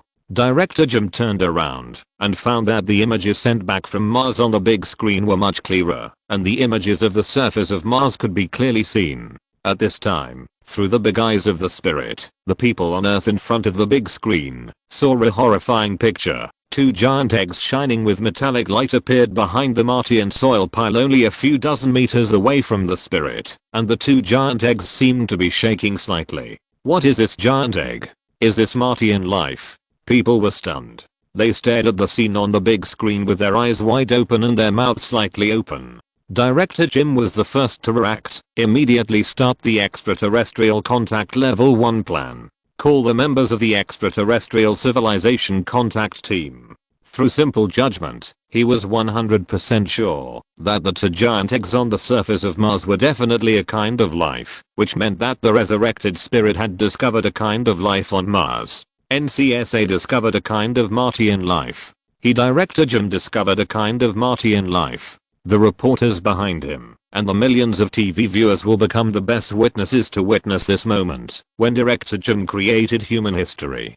Thinking of this, Director Jim smiled again and told the young man beside him, "Report this to the president immediately, if possible." He thought for a moment and finally made up his mind. "Let Mr. President join the live broadcast. As an excellent subordinate, you must know how to give way, to be welcomed by the leader." A moment later, the picture of President Biden of the United States appeared on the big screen. "Jim, I heard that you have discovered alien life." President Biden's words made Director Jim quite satisfied, because the president called him Jim instead of director of NCSA, and in front of hundreds of millions of TV viewers. This is an attitude of trust. Director Jim reported, "Dear President, with your strong support, NCSA has finally awakened the long-dormant spirit. The spirit, which has just been put back online, has made a new discovery. You can also see that about 50 meters in front of it, there are two giant metal eggs on the surface of Mars.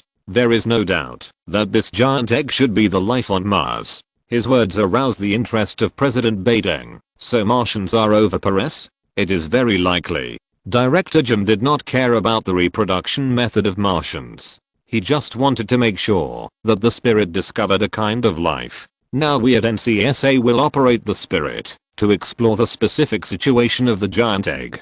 Chapter 359. Saving the Courage. The barren surface of Mars. The eyes of the Mars artifact suddenly turned, and Liam prostrated himself on the ground at Zyok's reminder. After a long time. "Zyok, what's going on?" Liam couldn't help it anymore. He regretted not equipping the space excavator with an automatic artillery system. If it died on Mars, it would be too embarrassing for the Earthlings. Zyok raised his head slightly and found that the Mars artifact shook a little and the wheels rolled slowly, as if it was ready to move forward. "Captain, you stay here now. I'll go and see what's going on." As a professional space explorer, he knew that in such a dangerous situation, the captain's life must be protected first. Liam also stood up from the ground on Mars at this time and walked towards the Mars artifact with Zyok. In this place 55 million kilometers away from home, the only one they could rely on was their companions. The eyes of the Mars artifact kept turning, as if to determine their position. Liam held the shovel tightly and approached carefully. Suddenly, "Welcome alien life. I come from the great country M on the third planet of the solar system. I extend my sincere greetings. I'm a guide to maintaining the peace of the universe." The Mars relics played a long passage of English intermittently. "Oh my god. This relic is so advanced, and it can speak English?" Zyok exclaimed in disbelief. "No. This is a Courage." Liam remembered that the walls of Fang Lanshan's office were covered with photos of various space probes, and the ugliest one was the Courage. He slapped his head fiercely through his helmet. Big mistake. He preconceived that the Martian relics buried underground on Mars were Martian relics, forgetting that humans had launched several probes to Mars, most of which lost contact due to various unexpected reasons, and then were buried in sand and dust in the annual Super Martian storm. As time went on, the sand and dust accumulated thicker and thicker, forming a small mound. Because it could not receive direct sunlight, the solar-powered Courage gradually ran out of energy and lost contact with the NCSA Ground Command Center. Liam and Zyok rediscovered it as a Mars artifact. Without the cover of Martian dust, the spirit used the energy collected by the solar panels to restore contact with the Earth. The rotation of the camera on its top just now should have been controlled by ground personnel. Point spirit. Liam suddenly felt that he was happy for nothing and found that the title of the first person in extraterrestrial civilization was also far away from him. Then, what should we do? Zyok asked in a depressed mood. What to do? Cold. You can't bury the spirit again. Although the Mosey Technology Laboratory and NCSA are competitors in the field of space, they belong to the human civilization of Earth after all. Meeting in this alien land is also a kind of fate. Although the spirit was dug out by them, it still stayed at the bottom of the Martian pit. According to the small wheels at the bottom of it, it is absolutely impossible to break free. Maybe soon, it will be buried under the Martian dust again. Liamo's heart moved, and he turned and walked towards the space excavator. NCSA headquarters on Earth. The two metal giant eggs on the surface of Mars suddenly stood up. Oh my god. That was not a giant egg, but a creature. They were wearing thick spacesuits and had limbs, noses and mouths like humans. Oh my god. They were from Earth. And the 5-star red flag and umbrella shield logo worn by the astronauts were transmitted to the whole world through the camera. They were from the Navigator. Oh my god. Two Chinese rescued the lost Courage on the surface of Mars. The scene in front of them made the scene fall into an awkward silence. Director Jim's face was livid.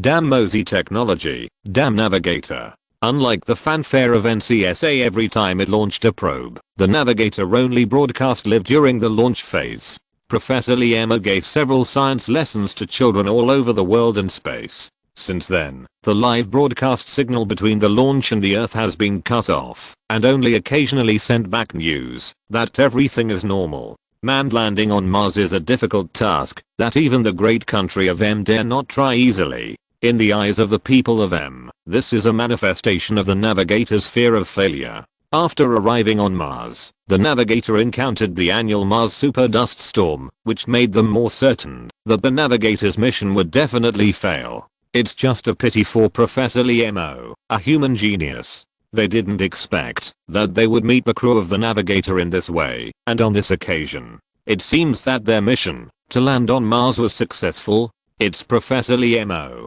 In the office, a young NCSA staff member suddenly screamed. The Navigator carried a total of 3 Earthlings, 2 of whom were only 1.7 meters tall, while Professor Liamo was 1.8 meters tall. From the height, it was easy to tell which one was the captain of the Navigator. Liamo. What is he doing? In the camera, Professor Liamo turned around and walked towards a behemoth. A moment later, he drove the behemoth and rushed towards the Courage. Oh my god, is he going to crush the Courage? From a visual point of view, the Courage was just a suggestion toy in front of the behemoth. The behemoth stretched out a bucket, then extended its big arm and retracted its small arm. The high mountain near the Courage was flattened in an instant. This is an excavator. All-terrain double tracks, powerful arms, and a huge bucket. Isn't this an excavator on Earth? The audience in front of the TV stared at this scene in amazement. If they hadn't known that this was a live broadcast sent back by the Courage on the surface of Mars, they would have thought that some doting parent had used an excavator to save their child's toys. Is this the space probe carried by the Navigator? In the live broadcast, the excavator flattened the high mountain around the Courage probe in just a few strokes, and then compacted the surrounding Martian ground with a bucket. Everyone has clearly seen the intention of the excavator. It is actually building a road for the Courage on Mars. Fuck. This is too unethical. Can a space probe be played like this? If our NCSA Mars probes are also strong, they won't be tripped by small rocks. TSK. I admire you. There were exclamations everywhere. Director Jim's eyes twitched. He noticed that, since he recognized the 2 giant eggs as the crew of the Navigator from China, President Beideng, who was broadcasting live, closed his eyes and began to doze off. He seemed not to have seen what happened on Mars. This is a rhythm of passing the buck. However, being able to take the blame for the leader is also a necessary skill for an excellent employee. Director Jim tried his best to squeeze out a smile on his face. As you can see, after several years of burial, the function of the Courage probe is completely normal. What does this show? It shows that our NCSA's technology is completely solid. Then, are the 2 astronauts who saved the Courage from the Navigator of China? At this time, a reporter interrupted him without hesitation. Yes, here, we want to thank the Chinese astronauts for their various efforts on the surface of Mars. Although the resurrection of the Courage this time is mostly due to the unremitting efforts of the NCSA ground personnel, we also. Director Jim stammered in response. This is Director Jim's heart was shocked. However, the reporters he specially invited did not want to miss this opportunity. They surrounded him and asked, what is that excavator on Mars? Does our NCSA have a plan to land on Mars? Chapter 360, Mars Hollow. Mars surface. An excavator is running wildly on the vast Martian land, and smoke and dust are rolling wherever it passes. Captain, where are we going? Zyok woke up and found that Captain Liemo was still energetic and driving the space excavator on the barren surface of Mars. I don't know. Liemo's eyes swept across the high sensitivity radar on the dashboard, and there was still no suspicious signal. Don't know? Zyok frowned. This is the 10th Earth day since they landed on Mars. Except for the first day, when they accidentally rescued the buried Courage, there has been no new discovery. The task of drilling and sampling and collecting rock specimens has been completed.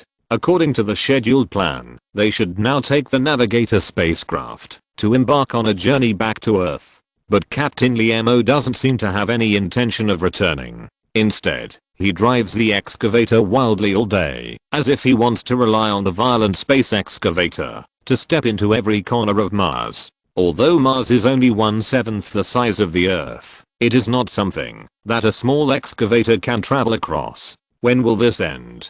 Fortunately, the Navigator carried sufficient energy and food reserves for this voyage. Thinking of food, Zyok's stomach growled, and he turned on the communicator and called, "Operator, I want to have stir-fried pork for lunch today. Remember to add more salt and no pepper."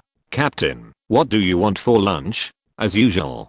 Liemo looked ahead without looking back. "Oh, give the captain a plate of scrambled eggs with tomatoes."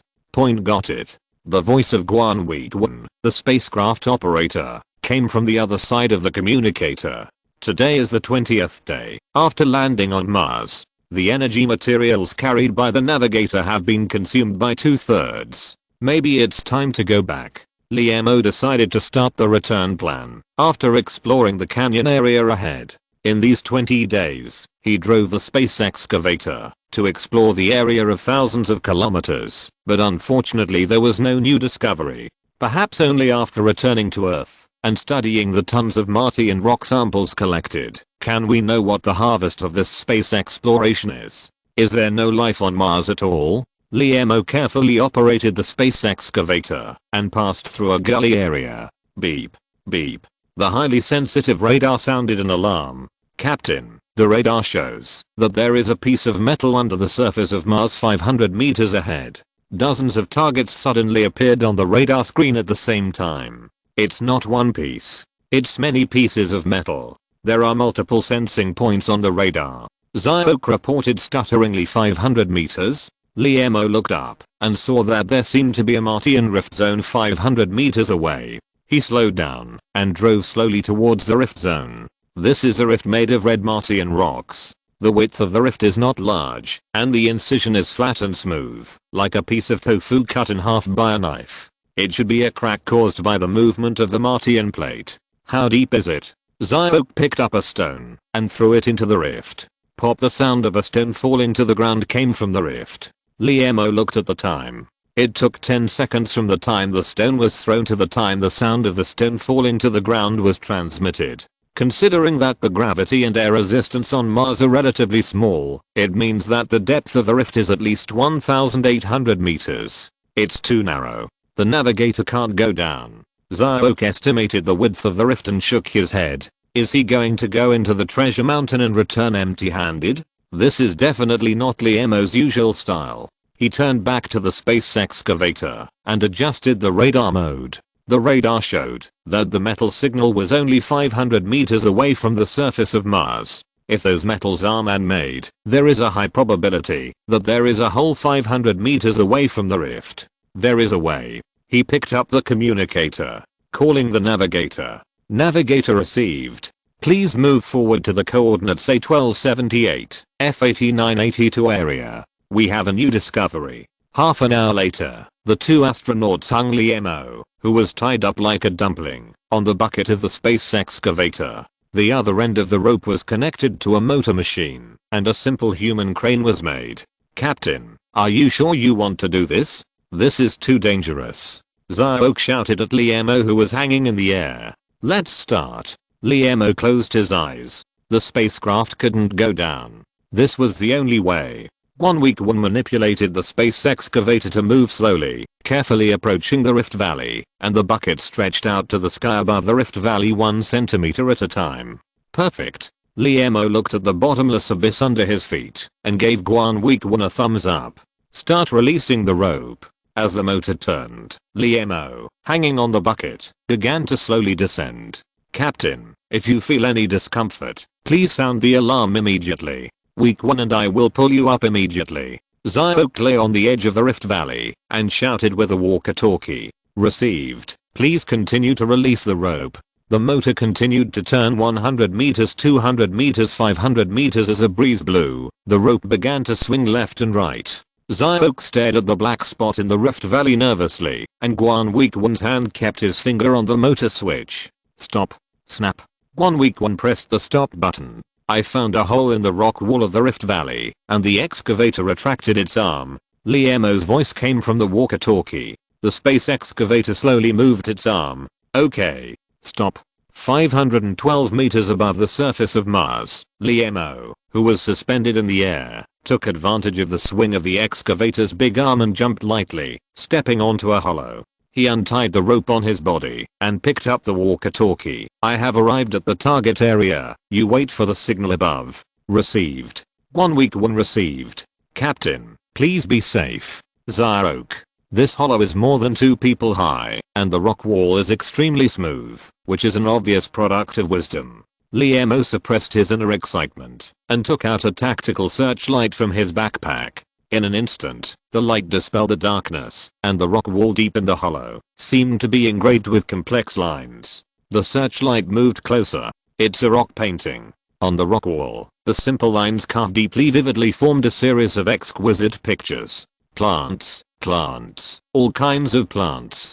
Liemo found that most of the rock paintings were engraved with various plants, and the veins of the branches and leaves of these plants were clearly visible and lifelike. As he went deeper, the size of the plants in the rock paintings became larger and larger.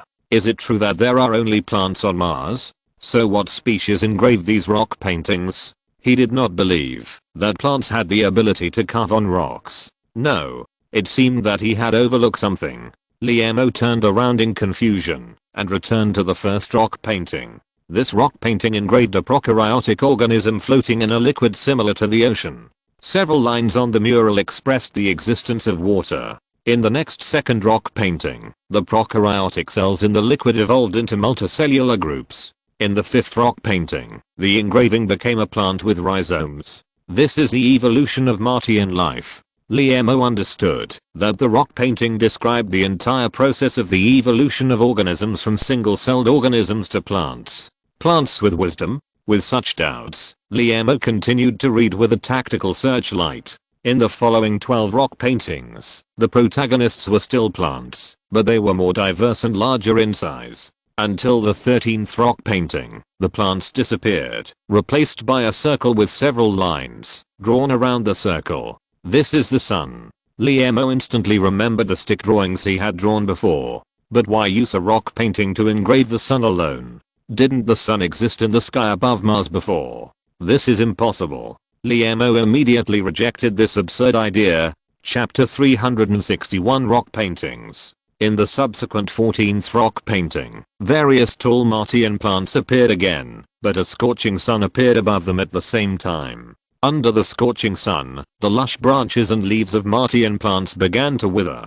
In the 15th to 30th rock paintings, Martian plants may have been affected by the scorching sun and gradually became extinct. At the same time, a group of primitive cells appeared at the bottom of the remaining ocean on Mars. Liemo understood that it was the high temperature that caused the life on Mars to return to its original state.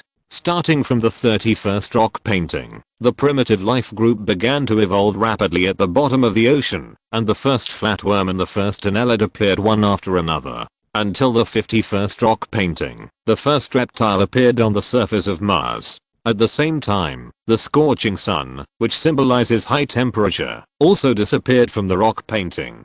Plants returned to the surface of Mars again, but their era was gone forever, and animals became the overlords of Mars. Survival of the fittest. This is a choice of nature. When Liemo was studying biology, he was deeply puzzled as to why organisms were divided into 2 evolutionary paths, plants and animals.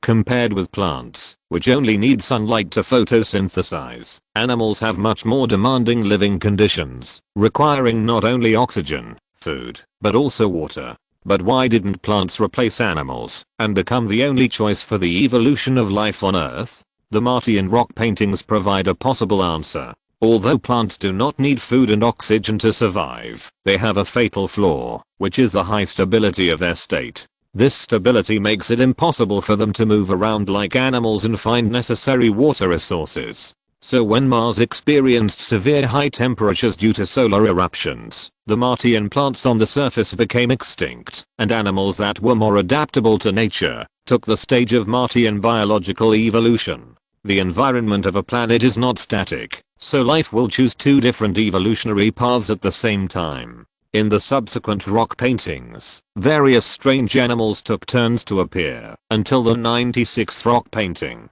A humanoid creature with 3 eyes on its face, holding a torch, appeared in the rock painting. Erlangchen in Earth mythology. Liemo immediately realized that this creature that looked like Erlangchen was the master of Mars, because it had a complex facial expression. The engraver of the mural deliberately engraved a smile on it, which was a treatment that the various animals and plants in the previous rock paintings did not have. Sure enough, in the next rock painting, the protagonist was replaced by Erlangchen of Mars. Erlangchen of Mars is obviously an intelligent creature. They use various animals and plants on Mars to provide convenient conditions for their survival. As time goes by, the content of the murals is becoming more and more modern. Towering trees are transformed into skyscrapers by Erlangchen of Mars. Even in the 161st rock painting, there are vehicles similar to cars, which are connected to the big trees on the roadside with a line. Is this charging? Liemo confirmed the correctness of this guess in the subsequent rock paintings, because a triangular flying object appeared in the space of Mars, and the flying object was also connected to the big tree by a line when it was parked on the ground. Liemo has determined that intelligent creatures such as Erlangchen of Mars have unique talents in using plants, and they can use big trees as solar panels. Something seems to be missing in the technological development of the Martians. He frowned in confusion, turned around and reviewed the murals just now. Entering the industrial age, discovering electricity, using solar energy, electric cars appear. No internal combustion engine. Liemo discovered that in the technology of Erlangchen on Mars, the internal combustion engine link was missing.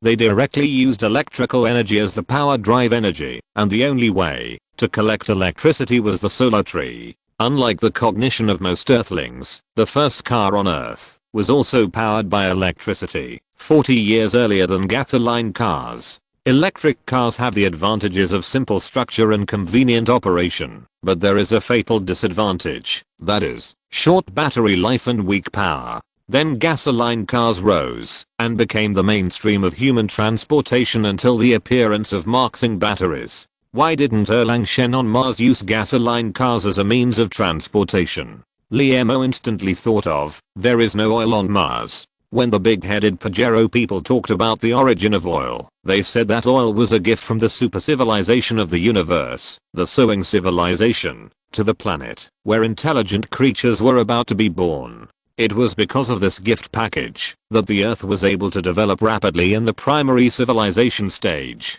Mars does not seem to have such good luck. Then their only choice is to use the energy of the star, the sun. Most of the last few rock paintings describe how Mars Erlangchen uses solar energy. They planted a super solar tree on the surface of Mars. The branches and leaves of this big tree extend deep into space and cover the entire surface of Mars. The energy from the sun shining on the surface of Mars is collected by the leaves of the big tree, and then transmitted back to the ground through countless thick cables. Plant version of Dyson sphere? This is too amazing. Liemo couldn't help but admire the ability of Mars Erlangchen to use plants. It seems that every intelligent civilization has its own unique technology. The last rock painting is very simple. A huge sun appeared in the sky of Mars. What is this? The huge sun has appeared once in the rock painting. The last time it appeared, it caused the complete retreat of plants, and the animals on Mars were able to emerge. So what about this time? Did Mars Erlangchen become extinct because of the abnormality of the sun? Liemo found that there seemed to be a stone door next to the rock painting, and several lines of strange symbols were engraved on the stone door. Martian language. The rock paintings inside the cave almost completely describe the evolution of life on Mars. So what is behind the stone door? Civilization room. An alien word from the Pajero civilization popped up in Liemo's mind. As a civilized race, the civilization room exists to record the history of the development of this civilization. It is also very rare in the entire universe. After all, not every civilization has these leisurely feelings. The reason why Liemo was so excited was that on the one hand, through the Martian civilization room, he could learn about the history of the civilization development of Erlangen on Mars. More importantly, a super civilization in the universe, the Rivalry civilization, was very interested in the true history of this civilization. Pajero civilization used the collected alien civilization history to exchange many technologies and high-tech products with the Rivalry civilization, such as the learning assistance system in his mind. Maybe he can also use the true history of Erlangen civilization on Mars to exchange for technology suitable for human beings on Earth. And behind the stone door in front of him, perhaps it is a Martian civilization room, and the civilization history of Erlangen on Mars is quietly staying inside, waiting for him to discover. This is a treasure house. Chapter 362 Mars Civilization Room. The greatest pain in the world is that there is an unbreakable stone door between a person and the tempting treasure, especially when he already knows that the treasure inside is likely to change the course of human civilization. Liemo is now deeply trapped in this pain. He spent a full 20 minutes looking for a possible door opening mechanism, but the stone door in front of him did not move. Is it necessary to invite a locksmith from the Earth 55 million kilometers away? He scratched his head. The performance of the navigator is enough to complete this mission, but the key is whether this hole still exists when it returns to Mars next time. The geology of Mars is not stable, especially the fault zone where this hole is located. Maybe the next moment, it will sink deep into the core of the Earth. And through the research just now, he has determined that the several lines of strange symbols engraved on the stone door are the key to opening the stone door. According to the behavioral laws of intelligent civilization, these strange symbols should be the language of Erlangen of Mars, but how to decipher the meaning? Is it necessary to invite several linguists from the Earth? Liemo shook his head. The distance of 55 million kilometers has become an insurmountable gap. Language skill book. He thought of the elementary language skill book in his backpack. That was a reward from the system. Pajero. Grey fog filled the air, and he took out a book-sized booklet from his backpack. With a light click, the description of the skill book emerged in the grey fog. The elementary language skill book allows a user to instantly learn the language of civilizations below level 3. Do you want to use it immediately? Liemo lightly clicked yes. Please select the target language. A green cursor appeared above the language book. What is this? Liemo tried to point the cursor to the strange symbols engraved on the stone door. Martian language detected. Do you want to learn it immediately? Lightly clicked yes. A feeling of dizziness came over him, and Liemo's body swayed left and right a few times with this feeling. Is this language knowledge inculcation? After a long time, the dizziness gradually disappeared, and Liemo opened his eyes and found that the strange symbols on the stone door could be completely understood. Mars Tombstone, the one who erected it, Paleo, the record officer of Martian civilization. How to open it? Tap gently in order, 5 times for each of the 4 characters of Martian Tombstone. Knock knock knock knock knock. He followed the instructions and finished tapping. Swish. The stone door opened completely. Is it that simple? Maybe if I had tried a few more times, I could have opened this stone door. Liemo now regretted wasting a skill book and ended up learning only a language of an extinct civilization. However, the attraction of the history of Martian civilization made this feeling disappear in an instant. Turn on the tactical searchlight and step into the stone room. A statue of Erlangen of Mars stood in the center of the hall facing the direction of the stone door. The walls around it were filled with books reflecting a metallic luster. Liemo walked in front of the statue and found that the height of Erlangen of Mars was slightly taller than that of ordinary Earthlings, about 3 meters. They also had limbs like humans and could stand upright. but compared to humans, their lower limbs were longer and their upper limbs were slightly shorter. Their fingers and toes were not separated, but connected by a membrane tissue like the flippers of the platypus on Earth. Of course, the biggest difference between them and humans is that they have 3 eyes on their faces. There is a line of words engraved on the base of the statue, as the last Martian, Pyleo, chose to return to the embrace of his ancestors. This statue seems to have been specially carved by Mars Erlang before his death. Could this stone chamber be his tomb? Did I accidentally stray into an alien tomb? Earthlings pay attention to the dead and must maintain enough ore for the resting place of the deceased. Liemo looked around and did not find any bones, so he was slightly relieved. Yes, the stone door at the door is engraved with the tombstone of Martian civilization, so the object buried can only be the history of the entire civilization. He walked to the wall and picked up the first book. This kind of book feels heavy in the hand, as if it is made of a special metal alloy. The alloy pages are engraved with Martian characters, and then bound together with rivets of a special material. The metal books on the wall recorded everything that happened on Mars in detail, just as he had inferred from the rock paintings. The first life that evolved on Mars was plants. The suitable climate and precipitation allowed them to quickly occupy the entire surface of Mars. At this time, the star of the solar system, the sun, suddenly erupted. The temperature on the surface of Mars soared, the rivers and lakes dried up, and the lack of water caused the extinction of plants. Only a few underground oceans remained on the entire Mars. In this underground water source, the second evolutionary path was silently opened, and animals appeared. They initially relied on swallowing single-cell algae in the underground ocean for survival. At this time, the sun, which had survived the eruption period, returned to calm again. The temperature on Mars gradually decreased, and the climate returned to normal. When the first drop of rain in hundreds of millions of years fell on the surface of Mars, reptiles appeared, and plants and animals evolved rapidly on this fourth planet in the solar system. Eventually, animals with overwhelming advantages evolved into intelligent creatures on Mars. Mars Erlang. The hundreds of metal books that followed recorded how Mars Erlang evolved from a primitive animal with wisdom to an intelligent creature that almost touched the threshold of level 1 civilization. The records are full of the hardships of evolution and the desire for the vast universe. Of course, Liemo just flipped through them hastily. He was not very interested in the history of the civilization development of the Martian Erlang. Perhaps in the entire universe, only the library civilization would be interested in such boring history.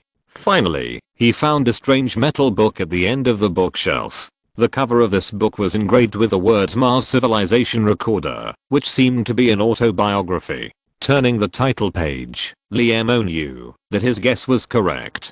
This book recorded the names of the Martian civilization recorders of all generations and the price they paid to record Martian civilization. According to the records in the book, the Martian civilization recorder is a special profession in Martian civilization. Since the primitive Martian Erlang people began to record events with knotted ropes, the Martian recorder has existed. They passed it down from father to son, and their only job was to record everything that happened on Mars truthfully.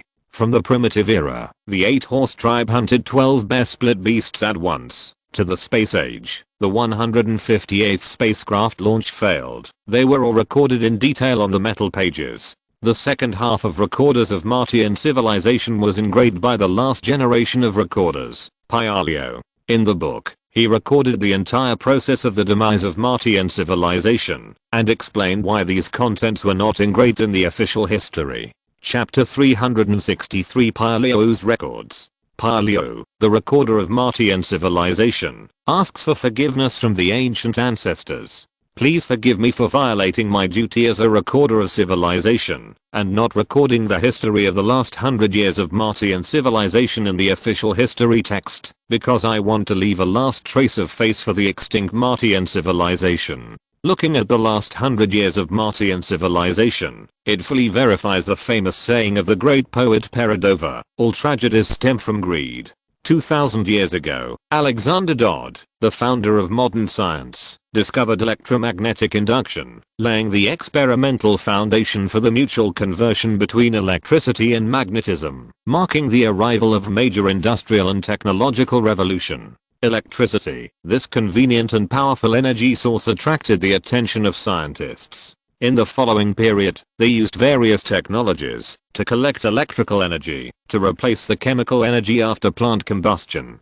Among these technologies, collecting solar energy has become the most recognized and feasible way, because our star the sun is wasting unimaginable energy all the time. 500 years ago, scientists at the Ulerja Research Center accidentally discovered electrical energy from the leaves of electric trees. These broad-leaved plants can directly convert the absorbed solar energy into electrical energy. Since then, electricity has officially entered the stage of Martian energy. Various machines using electric energy have emerged, which has greatly promoted the development of civilization, but also made Martian civilization seriously dependent on electricity. Just when all Martians thought that a new era was about to be born, a serious problem has arisen. The electric tree, which has a growth cycle of up to 600 years and requires a harsh growth environment, cannot meet Mars' demand for electricity at all. With the development of civilization, the energy gap is getting bigger and bigger.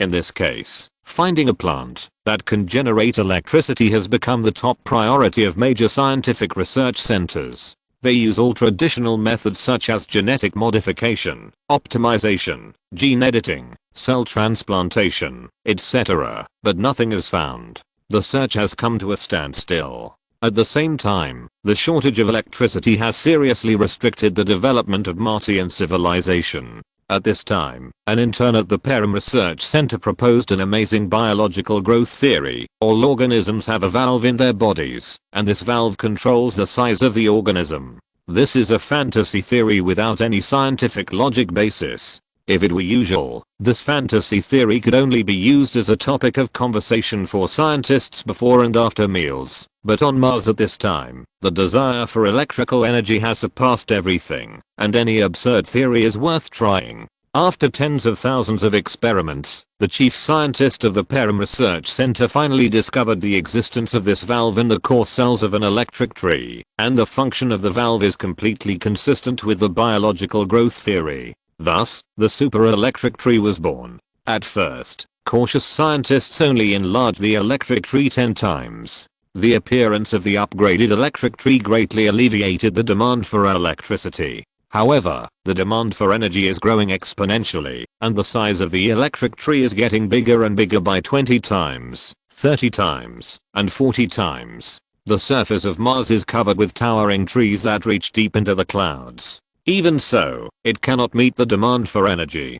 Finally, an ultimate electric tree was born. It has more than 5,000 trunks, roots that go 10,000 kilometers underground, and lush branches and leaves that completely cover the entire Mars. Relying on the electricity generated by the powerful photosynthesis of the ultimate electric tree, the industrial technology of Mars has developed rapidly. The successful launch of the space probe marks the entry of Martian civilization into the space age. The first exploration spacecraft sent back a panoramic photo of the solar system from space. In the photo, Mars is just a small dark green dot, which makes Martians marvel at the vastness of the universe, while realizing the smallness of Mars. Finding the next Mars has become the primary goal of scientists. At this time, the third planet in the solar system, 55 million kilometers away from Mars, attracted their attention. The surface of this planet is blue and its volume is 7 times that of Mars. Scientists can determine through space observation equipment that there is a vast ocean on the surface of this planet. The importance of the ocean to carbon-based organisms is self-evident. Perhaps this blue planet can become the second Mars. With this goal, the Martians launched 26 exploration spacecraft to the blue planet one after another. Although the 25th spacecraft was destroyed in the universe for various reasons, the 26th spacecraft successfully landed on the surface of the blue planet and sent back the exploration data. The atmosphere of the blue planet is mainly composed of water vapor, hydrogen, ammonia, methane, carbon dioxide, hydrogen sulfide, etc. The sky is either scorching hot or thundering, and volcanoes are erupting on the ground, with lava flowing, which is completely a scene of early primitive Mars. Martian scientists are not frustrated by the harsh environment of the blue planet. On the contrary, in their eyes, the blue planet has the potential to be suitable for the existence of life because it has water and various chemicals that are essential for life. Even the 51st Blue Planet exploration spacecraft accidentally discovered a primitive life macromolecule cluster at the bottom of the primitive ocean. Perhaps in the near future native life will be produced on this planet. The various discoveries on the blue planet shocked the entire Mars. If the instinct of life is to survive and reproduce, then the instinct of civilization is development and expansion. Transforming the Azure planet into a colony planet suitable for Martians to survive has become the most important thing for the entire Martian civilization. Under this goal, various resources are tilted towards the exploration and transformation of the Azure planet. It can be said that the Martians have 100 years to prepare for the migration to the Azure planet. The oxygen tree seeds used to transform the atmosphere of the Azure planet were spread all over the Azure planet by the exploration spacecraft. They will take root and sprout on the surface of the Azure planet and then absorb carbon dioxide in the air to produce oxygen suitable for carbon-based organisms to breathe. In the primitive ocean of the Azure planet, a kind of blue algae was injected. This algae can quickly multiply in the primitive ocean. As long as there is water and sunlight in the sea area, it is basically its range of activity. They will use photosynthesis to generate oxygen. Of course, the transformation of the Azure planet cannot be completed overnight. It will be a long process. The fanatical Martians can no longer wait. They began to try to build a manned spacecraft and use Martian technology to establish a small ecosystem on the Azure planet. Unfortunately, the Martian space technology was not enough to support this dream. The Pioneer manned spacecraft, which consumed the resources of the entire planet, was struck by lightning and turned into ashes when it entered the atmosphere of the blue planet. When the bad news was passed back to Mars, more than 1,000 Pioneer developers chose to sacrifice themselves to comfort their ancestors, and the entire Mars fell into sadness. The short story of Mars is quite long. Chapter 364 Martian Colonization Plan. Misfortunes are often not alone. Carlem Wells, great philosopher. When the Martians were still immersed in the sorrow of the Pioneer manned spacecraft crash, the Astronomical Observatory discovered a super bright spot in the area of the sun's surface directly shining on Mars when using monochromatic light to monitor the atmosphere of the star sun. The brightness of the bright spot increased 120 times in just a few minutes, and the brightness continued to increase over time. At first, Martian scientists were not worried about the super bright spot on the sun's surface, because according to scientific speculation, the bright spot only means that the sun's output energy has increased, which may be a good thing for Mars with superelectric trees, because superelectric trees can continuously convert the absorbed solar energy into electrical energy. Sure enough, with the eruption of solar superflares, the electrical energy provided by the superelectric tree continued to grow. When Martian scientists were happy about this extra electrical energy, something unexpected happened. The Electric Tree Research Institute, which is responsible for maintaining the growth of the electric tree, found that the trunk of the superelectric tree covering the entire Mars had shrunk, and the speed of this shrinkage increased rapidly with the increase in the brightness of the superflare. At this time, the excited astronomical scientists conducted a detailed study of the superflare. They found that the H and K lines of ionized calcium and the H line of hydrogen in the visible light emitted by the superflare were 1 billion times more than normal sunlight. Perhaps the sudden shrinkage of the superelectric tree was related to these skyrocketing rays. Sure enough, in the subsequent biological experiments, the Electric Tree Research Institute proved this point. Knowing the cause, but unable to solve it, this is how helpless the world is. The Electric Tree Research Institute was helpless about this shrinkage phenomenon. After 15 days, the superelectric tree that once covered the sky and the sun shrank back to its normal size and completely dried up. At the same time, on the surface of Mars, those ordinary electric trees gradually lost their vitality. Martian civilization has lost its largest energy supply. In the history of Mars, a philosopher once said, the advancement of civilization is heavily dependent on energy supply. Once the energy is lost, the more advanced the civilization is, the greater the loss it suffers. Many people used to not care about this sentence, thinking that with the development of science and technology, Martian civilization has the ability to resist natural disasters. Sad, lamentable. A random sneeze from the sun caused the Martians to fall into chaos. On one side are the starving Martians, and on the other side, the electric trains carrying millions of tons of food thousands of kilometers away can only stay quietly on the track. At this time, the Martians discovered that their lives were completely bound by electricity. Without electricity, drinking a sip of clean water has become a luxury. In just 2 months, the Martian civilization has regressed hundreds of years. Then, the tragedy has just begun. Under the irradiation of the super flare, without the shielding of the super electric tree, the temperature on the surface of Mars rose rapidly, and those plants that can produce food died one after another. An unprecedented famine began to spread on Mars. The smartest scientists on Mars would not have thought that 2 months ago, they were still studying in the laboratory how to successfully land on the blue planet 55 million kilometers away, and 2 months later, they had to look for food everywhere to fill their stomachs. Lack of food, lack of water, and social collapse. The surface of Mars is full of purgatory. The human nature that was once hidden by civilized morality has been torn off by the law of survival. The scene of the law of the jungle is common. The riot began, and the Martian civilization began to split.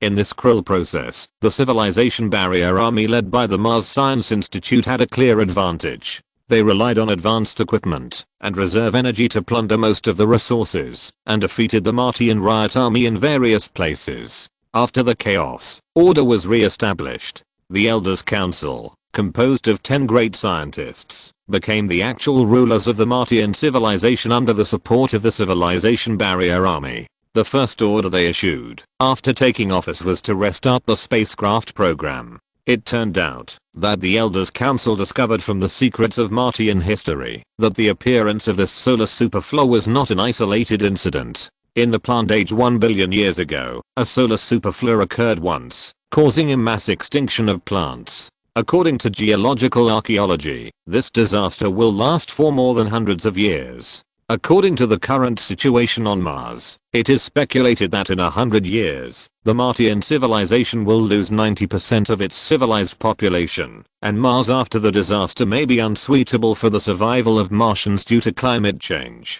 In the end, they came to an unacceptable result, that the Martians are likely to become extinct in this catastrophe. Then the blue planet 55 million kilometers away has become a possible choice. Although the Pioneer fell due to an accident, it also shows from the side that under the current technological level of Mars, the planetary immigration plan can be fully realized. In this case, the mother copy of the Pioneer was dragged out of the warehouse and named the Savior. It can carry 100,000 Martians and 3 million tons of materials, and has been remodeled according to the harsh environment on the blue planet. After a large-scale ancestral worship event, 5 elders of the Presbyterian Church led 100,000 Martians to board the Savior. According to the immigration plan, after arriving at the blue planet, these 100,000 Martians will act as pioneers, use the materials carried on the spacecraft to build a small ecosystem, and begin to transform the surrounding environment.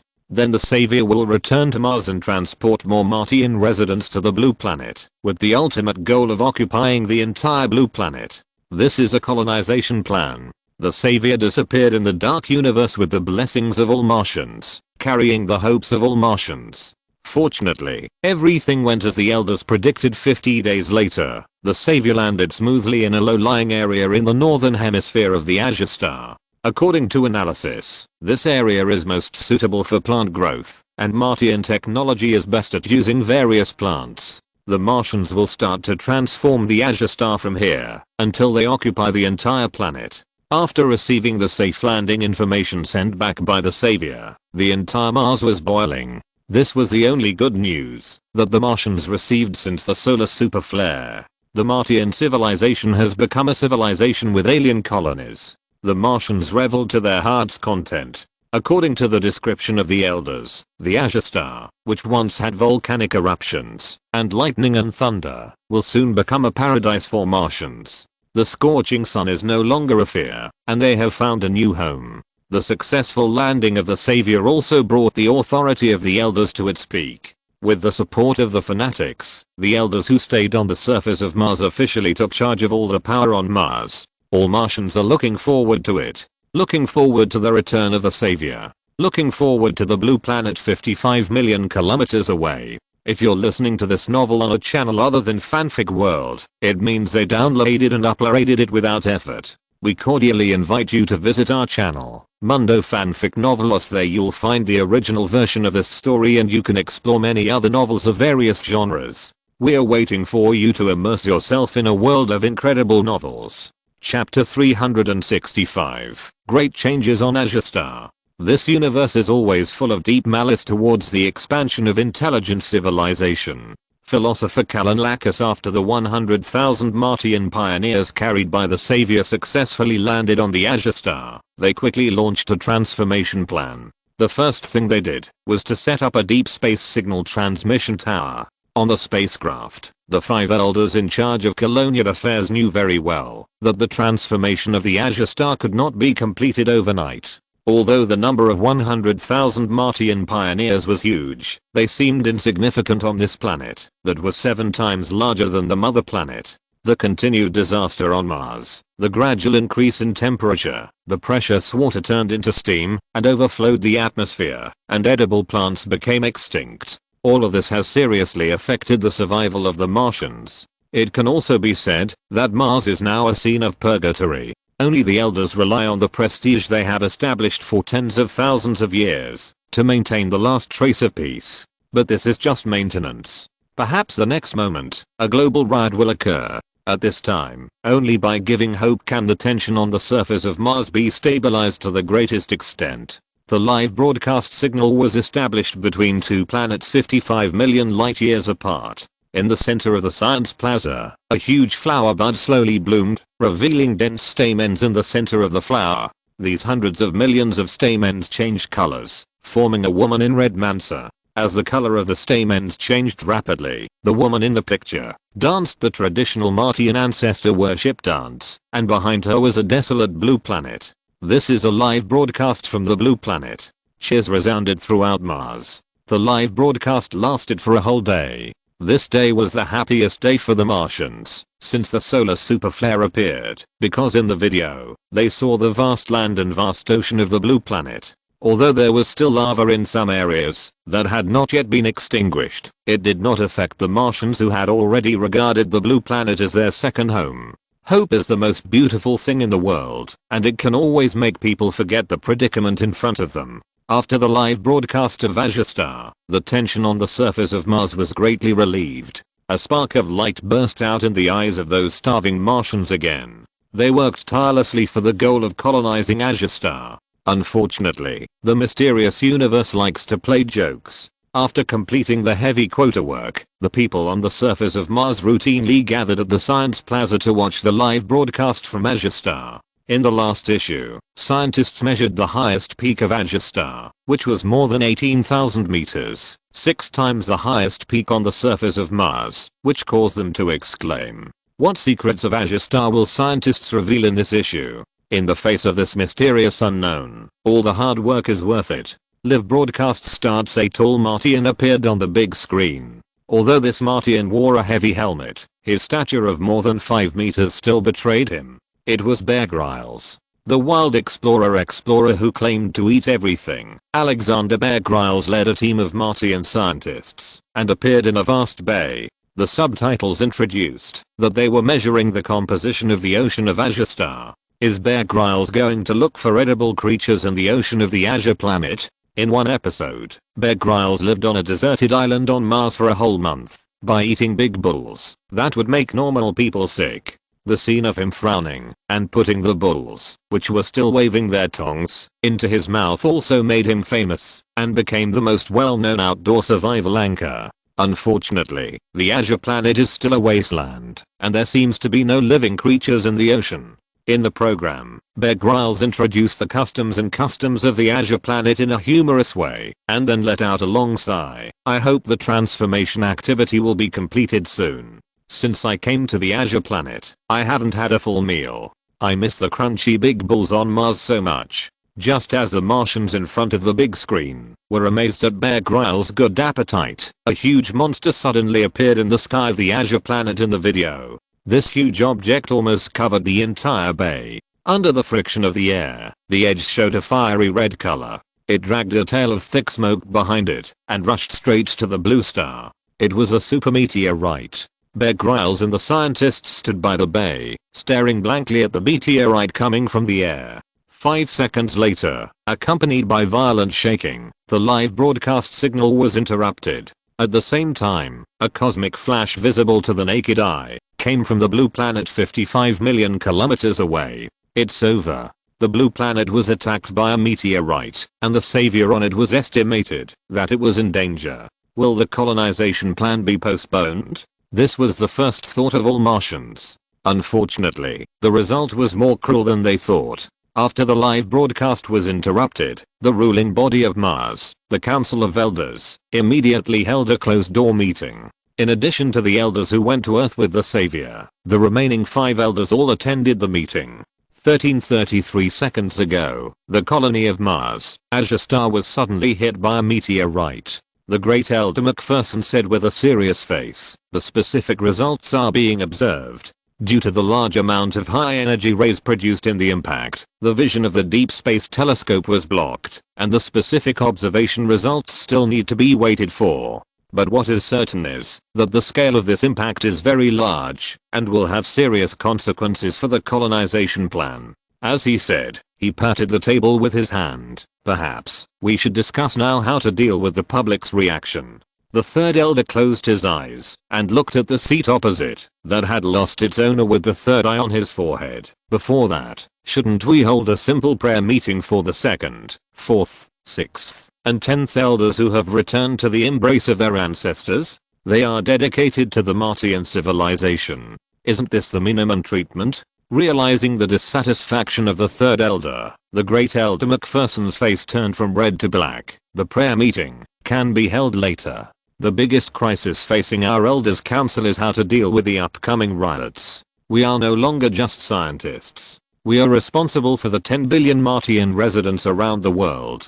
The third elder opened his eyes. "Responsible? Who can be responsible for the death of 5 elders 55 million kilometers away? I have warned you in advance that the basic rules of this universe exist in addition to science, and there is an unknown secret. This secret is trying to stop us from exploring space all the time. So at the beginning, we should have implemented life miniaturization technology to avoid this solar super flare." Secret? The third eye of the great Elder McPherson was wide open. "As a scientist, you also believe in this nonsense passed down by the ancestors? You..." The atmosphere of the meeting suddenly became tense. The fifth elder sitting at the bottom said, "I can understand the feelings of the third elder. After all, your spouse, the fifth elder, is currently missing.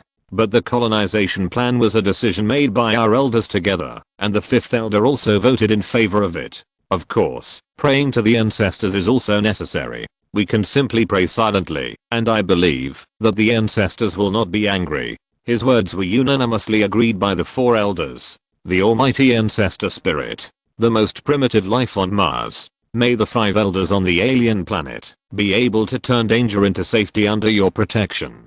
Puyu and Mafar." Chapter 366 Life Miniaturization Technology. After the prayer, the elders fell into silence again, because once the Martians at the critical point came to their senses, a riot sweeping the world would immediately occur. The 5 elders could only pray silently, praying that the losses of the Martian colonization team on the Azure Star were not serious. In this way, their Martian civilization still had hope. In the silence, a pot of small flowers placed on the table suddenly bloomed, the stamens formed a picture, and the leaves rolled into a trumpet. "Respected Elder, the Astronomical Observatory broadcasts for you the situation of the Azure Star after the meteorite hit." A Martian scientist in a white coat appeared in the stamens. The stamens quickly changed, and a fragmented planet appeared in the dark universe. "Is this the Azure Star?" The 5 elders blinked the third eye on their foreheads at the same time. Azure Star was divided into 2 parts due to the impact of the meteorite.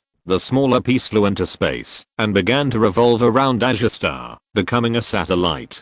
On the surface of Azure Star, the huge kinetic energy of the meteorite stimulated the huge energy of the planet's core, and volcanoes erupted around the world. The black volcanic dust completely covered the Azure Star.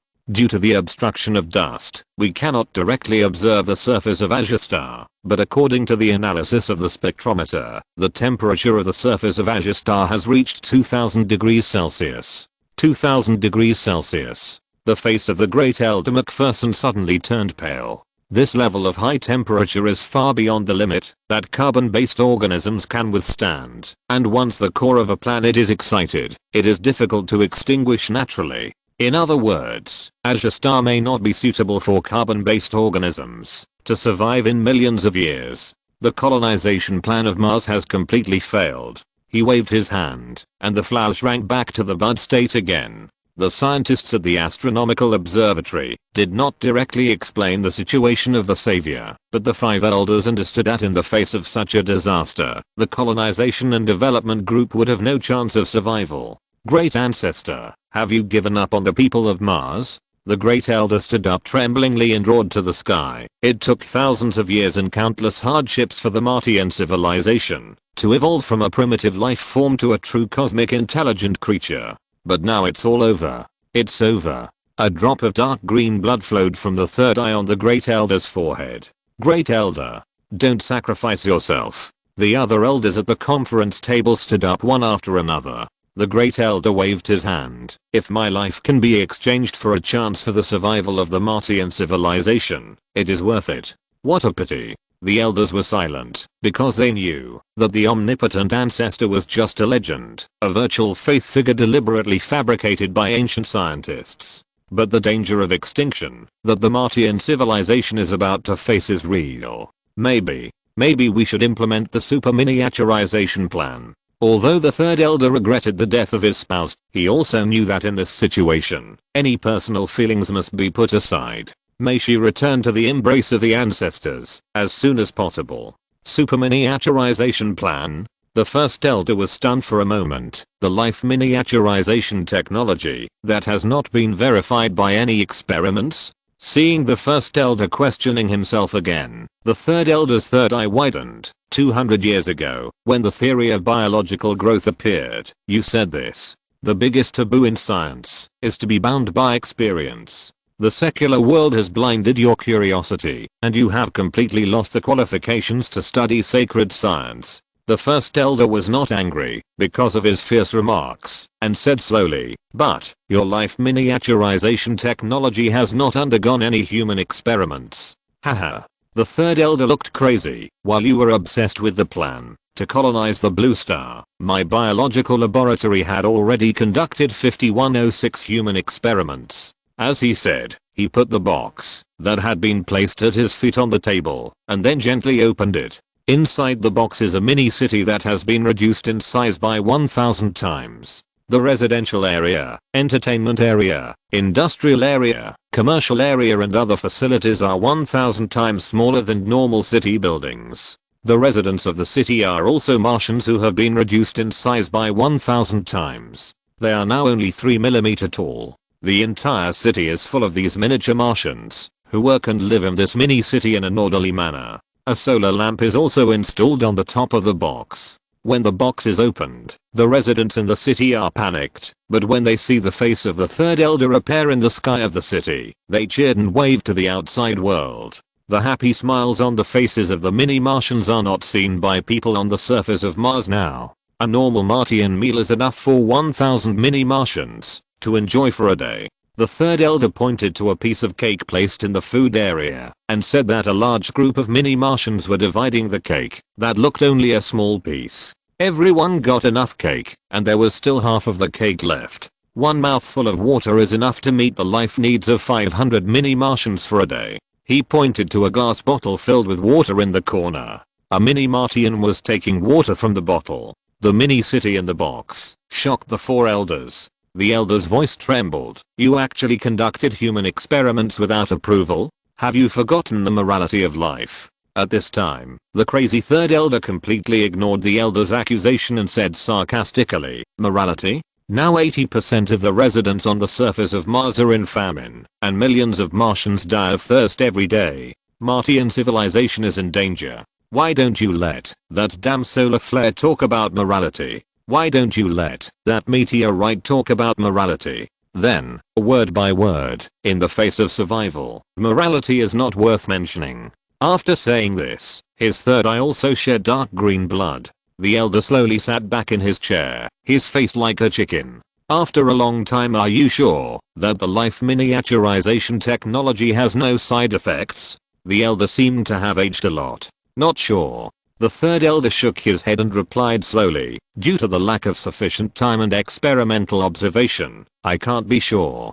Just like the secrets of the universe, when you think you have found a treasure, what appears in your hand is a bomb that is about to explode.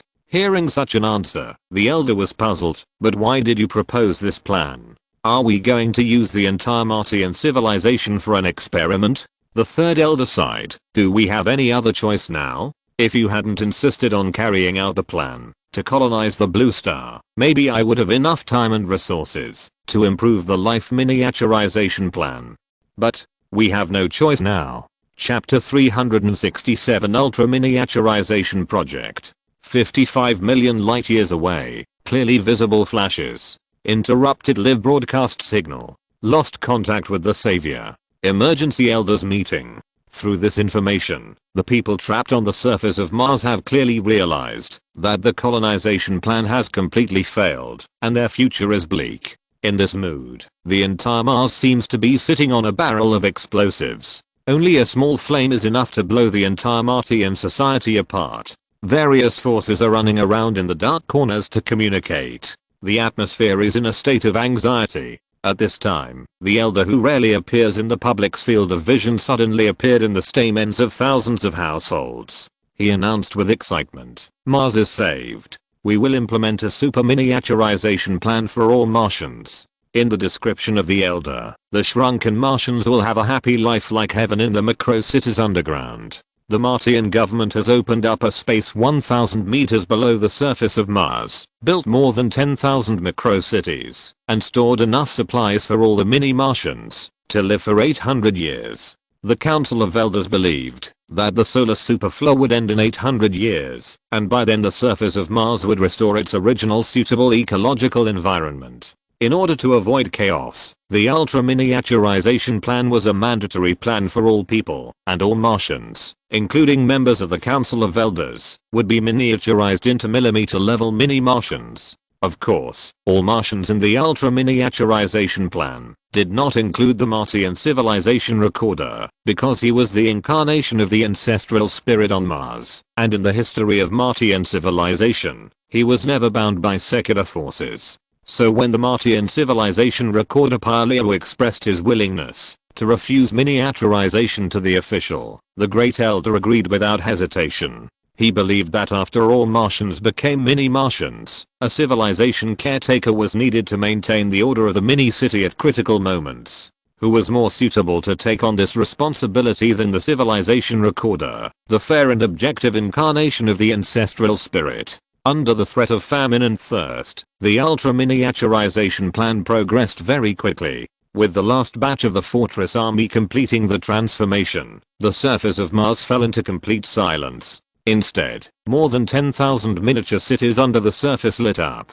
Mars civilization has entered the underground era. Civilization recorder Paleo engraved a line of records on the official metal plate. Of course, he could not imagine that this line of text would become the last record of the official history of Martian civilization. In history, only our civilization recorders hid underground. I didn't expect that all Martians now live underground. Paleo in the civilization room looked at the flowers blooming on the table, which displayed the images of the underground mini-cities in real time. Fortunately, these mini-cities were in good order, and no unexpected situations occurred. This was enough. He took a sip of water from the warehouse and moistened his lips. Although the materials in the civilization room were enough to meet his living needs for 1,000 years after tens of thousands of years of storage, he still had to use them sparingly. After all, he didn't want to be the first civilization recorder in the history of Mars to die of thirst. That would be too embarrassing for his ancestors.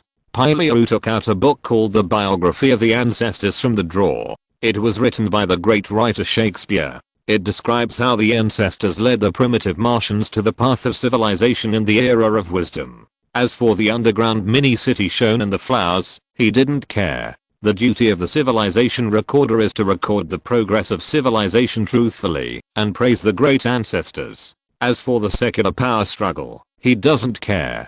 Time travel. After 10 years, the residents of the mini-city seem to have completely adapted to the life underground. The elders use the civilization barrier army to completely control these mini-cities. Looking at the picture, the faces of the mini-Martians, who are only 3 millimeters tall, bloomed with happy smiles. Maybe the elder's super miniature plan is correct.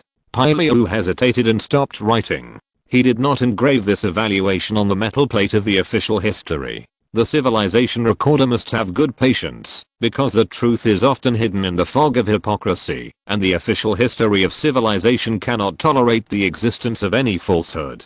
Everything is normal in the 20th year after the super miniature plan. Everything is normal in the 30th year of the super miniature plan. Just when Pyle thought that the Martian civilization would avoid the solar superflare that once caused the mass extinction of plants in this way, there seemed to be a hint of chaos in the underground mini-cities. On the streets of the underground capital, Plasty, an electric car hit more than 20 mini-Martians in succession and was finally stopped by the barrier army. The main reason why this accident attracted Pyle's attention was that it was an electric car. Unlike before the catastrophe, there were countless cars on the surface of Mars that relied on electricity. After going deep underground, the number of electric cars in Martian civilization can be said to be counted on one's fingers. Although the ultra-miniaturization plan has greatly alleviated the shortage of materials and energy in Martian civilization, vehicles like electric cars that need to consume stored electricity must be driven by the heads of major mini-cities. Sure enough, according to the display of the petals, the driver of the car in the accident was the son of the third elder of the Presbyterian Church. This information made Pyle full of interest in this accident, because the core of the ultra-miniaturization plan, life miniaturization technology, was the masterpiece of the third elder.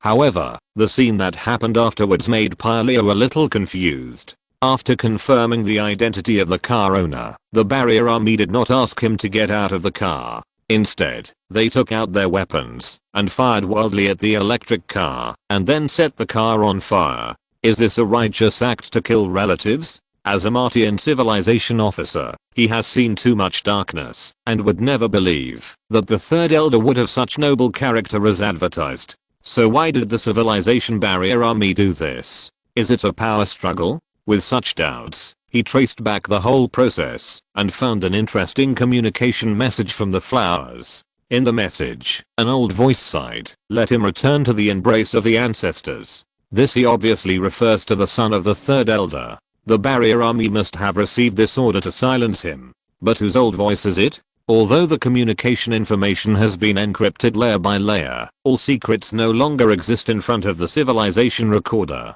A few seconds later, he got an incredible answer. It was him. The one who issued the order to silence him was actually the third elder, who issued the order to execute his own son. Why is this so? Did he misunderstand the third elder? The fog of history is often made up of countless tiny secrets, and it is the duty of the civilization recorder to clear these fogs. Pyle put down the ancestor's biography in his hand and concentrated on retracing the whole process of the incident. It turned out that before the national super miniaturization plan was launched, the third elder had miniaturized his son's life in the laboratory. A month ago, his son suddenly lost control. 2 weeks ago, the loss of control occurred frequently. A week ago, he completely lost consciousness and was imprisoned in the laboratory. Before the traffic accident, he escaped from the laboratory and robbed his father's car. Looking at the retrospective results in the stamens, the third eye on Pyle's forehead gradually widened. Chapter 368 Unbearable Flaws. The third elder's son lost consciousness. Is this phenomenon related to the life miniaturization technology? Pyle's heart suddenly sank. Under his manipulation, the flowers began to trace back, and the result was far beyond expectations. 80% of the first 5,106 mini-Martians who were miniaturized in the underground city lost consciousness and were killed on the spot by the Fortress Army, and the remaining 20% were missing. No one survived. There was a problem with the super miniaturization plan. With trembling hands, Pali sent a civilization inquiry to the highest governor of the underground city, the Great Elder, as a civilization recorder. No response. Pali, who sat in front of the table for 48 hours, did not wait for the expected response. Sure enough, something big happened. Although according to convention, civilization recorders rarely interfere in secular affairs, as representatives of the ancestors in the world, they have a special right, that is, civilization inquiry, and the object of inquiry can be any unit or individual in the Martian civilization. The person being questioned must give a complete and true answer within 48 hours. In the history of Mars, no unit or individual could refuse the questioning of civilization. Even the dictator Leili, known as the Butcher of Mars, did not hesitate to give up the city he was about to capture in the face of the questioning of civilization, and sent back the answer in the tent with the roar of artillery fire. The Elder dared to ignore the questioning of civilization. Pyleo could no longer bear it, and he directly connected to the flower of the Rampart army. At the critical moment, the civilization recorder can directly command any individual on Mars. This is the right given to them by the great ancestors. In the flower, the captain of the Rampart army with a low brow and a pleasant look made Pyleo's anger extinguished a little. Through the forced operation of the Rampart army, Pyleo met the 5 elders of the underground mini-city in the flower. The elder was crawling on the floor, and his squirming body was like a low-level insect. Pyleo finally remembered the insect, a low-level creature that had appeared in the early days of Mars. The 5th elder was in a slightly better condition. He had not lost control of his limbs, but he looked stupid and laughed foolishly. They had completely lost their minds. Only the 3rd elder sat upright in a chair like a normal Martian. Pyleo asked the flower, "Are their strange behaviors the side effects of the life miniaturization technology?" The 3rd elder nodded slightly in the flower, "Yes. Is there any hope?" Pyleo asked hurriedly, his heart sinking. A bitter smile emerged on the face of the 3rd elder, and he shook his head. "No. Life miniaturization technology uses the growth valves in the body of the organism to control it, and then miniaturizes the organism under strong light. According to the principles of life, the various organs of the miniaturized organism are only reduced in size, and do not affect normal work. The fact is the same. All the physiological data of the mini-Martians are normal." "Normal?" Pyleo asked puzzledly. "They have become stupid insects. Is this normal?" The 3rd elder took a grain of ice stew from the green leaf, filled it into his mouth, and a satisfied look appeared on his face. "Of course it's normal. The brain capacity of the miniaturized Martians has become 1,000th of the original, so naturally they can only retain 1,000th of their wisdom."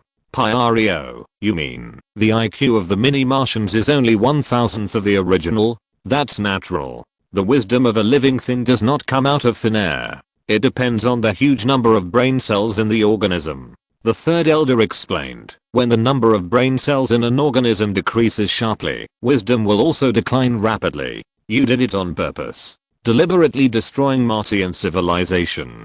Pyleo knew that the mini-Martians who had lost their wisdom could only be regarded as insects. Facing the accusation, the 3rd elder shook his head. "Of course not. From the moment the life miniaturization technology was born, I vaguely felt that it seemed to have flaws. After all, the complexity of life cannot be thoroughly studied according to the current Martian technology. But the situation on the surface of Mars was precarious at the time, and there was not enough time and resources for me to study it carefully. With the blessing of the great ancestors, I conducted the first batch of human experiments. The test subjects were 5106 Martians and my son. The results of the experiment surprised me. The Martians who were miniaturized 1,000 times did not show any abnormalities. A painful expression appeared on the face of the 3rd elder. At this time, the blue star was suddenly hit by a meteorite. The Mars colonization plan failed, and the 5th elder also died.